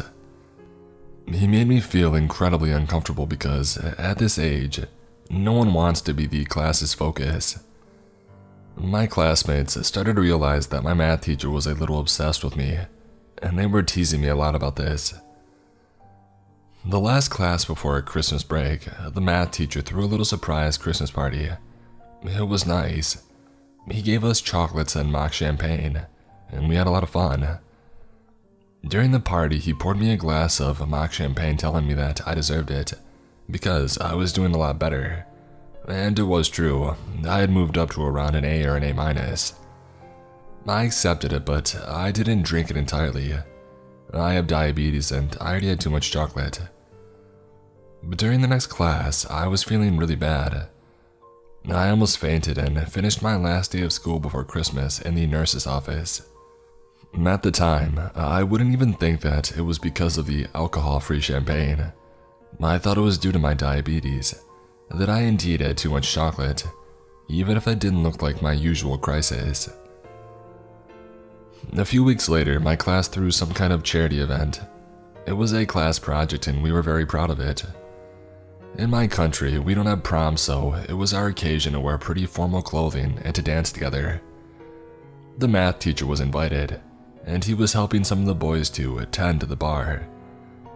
He served me an alcohol-free cocktail, but before I could even drink it, a classmate of mine, Flora, poured some vodka in it, even though it was forbidden to bring alcohol to the event. I was mad because, with my diabetes, I couldn't drink alcohol, so I told her that she just ruined the cocktail. At the time, I thought she did, but now when I think about it, I wonder if she didn't choose to drink it instead. The event ended pretty badly because of the alcohol Flora had brought. Some guys were very drunk and they started breaking things and so on, and Flora passed out because of all the alcohol that she had. This ended the event.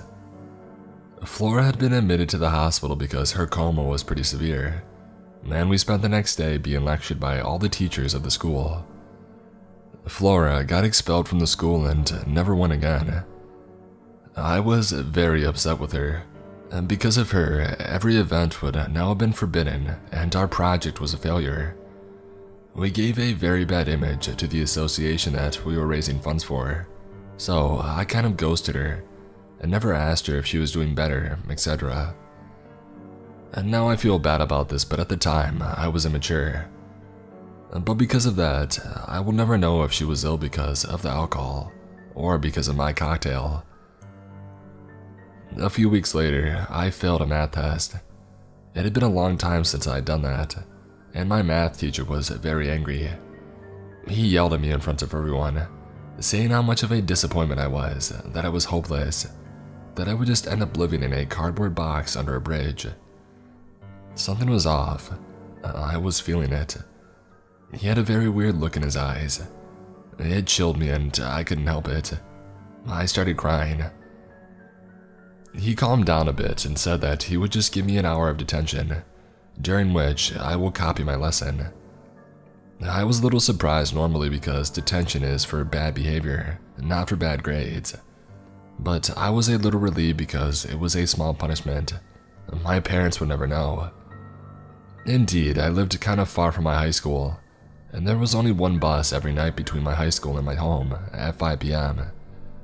And because of that, even when I finished at 4 p.m., I would never get home before 5 p.m.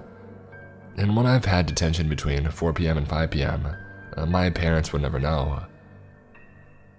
But then when he officially gave me the detention hour, he said that he wanted to be personally present, and it was only possible between 5 p.m. and 6 p.m. I was really nervous, because I would have to tell my parents to come get me at 6 p.m., and they would know everything. As I said earlier, I wasn't a troublemaker, so at first I planned to go to the detention hour, but during the day, my friends and I talked a lot about it, and I was feeling more rebellious because of the sensation of being supported by my friends. So I decided to not tell my parents that I was in detention and that one of my friends would pick me up at 6 p.m. and drive me home. At 5 p.m., when heading towards the detention room, I was angry, mumbling that it wasn't fair to be in detention because of one and only bad grade. When I arrived in front of the detention room, I realized I was the only one waiting. I then realized that I would be the only student in detention, alone with a math teacher who was a little obsessive, and it was getting dark outside. It was during late winter, early spring, so the night was early. This was a big nope for me, and when I saw him coming, I panicked. I said something like, "Sorry, I have an emergency. I have to go now. I'll email the school for rescheduling my detention hour." And then I ran off. He started to yell at me that I had to obey him and go to detention, and that he would call my parents, and at this moment I didn't care. I sprinted towards the bus stop and caught my bus at the last second, and I went home. I was afraid that he would have called my parents, so when I arrived, I was shaking, but my parents greeted me normally, so I assumed that eventually he didn't call them. He never came back the next day, nor the next weeks. Eventually, I learned that he had quit his position. The school therapist came during an hour to ask us if we wanted to talk about the math teacher, but as nobody knew what was going on with him, we didn't have much to say, and the therapist left, and we never heard of him again. Until a few months ago, I became a teacher. Ironic, given my laziness when I was a teen. And one day, chatting with my coworker, I mentioned his name, talking about my weird, bizarre math teacher, and how I had skipped a detention hour. And one of my oldest coworkers went very pale hearing his name. In fact, a few days after the detention hour incident, my math teacher was arrested for having bad stuff from the dark web. Maybe my detention hour was really just a normal detention hour, and it would have went without a problem. But now, I will never know and will always wonder what would have happened if I would have stayed there and didn't catch the bus. And sorry, Flora, maybe you were expelled because of me.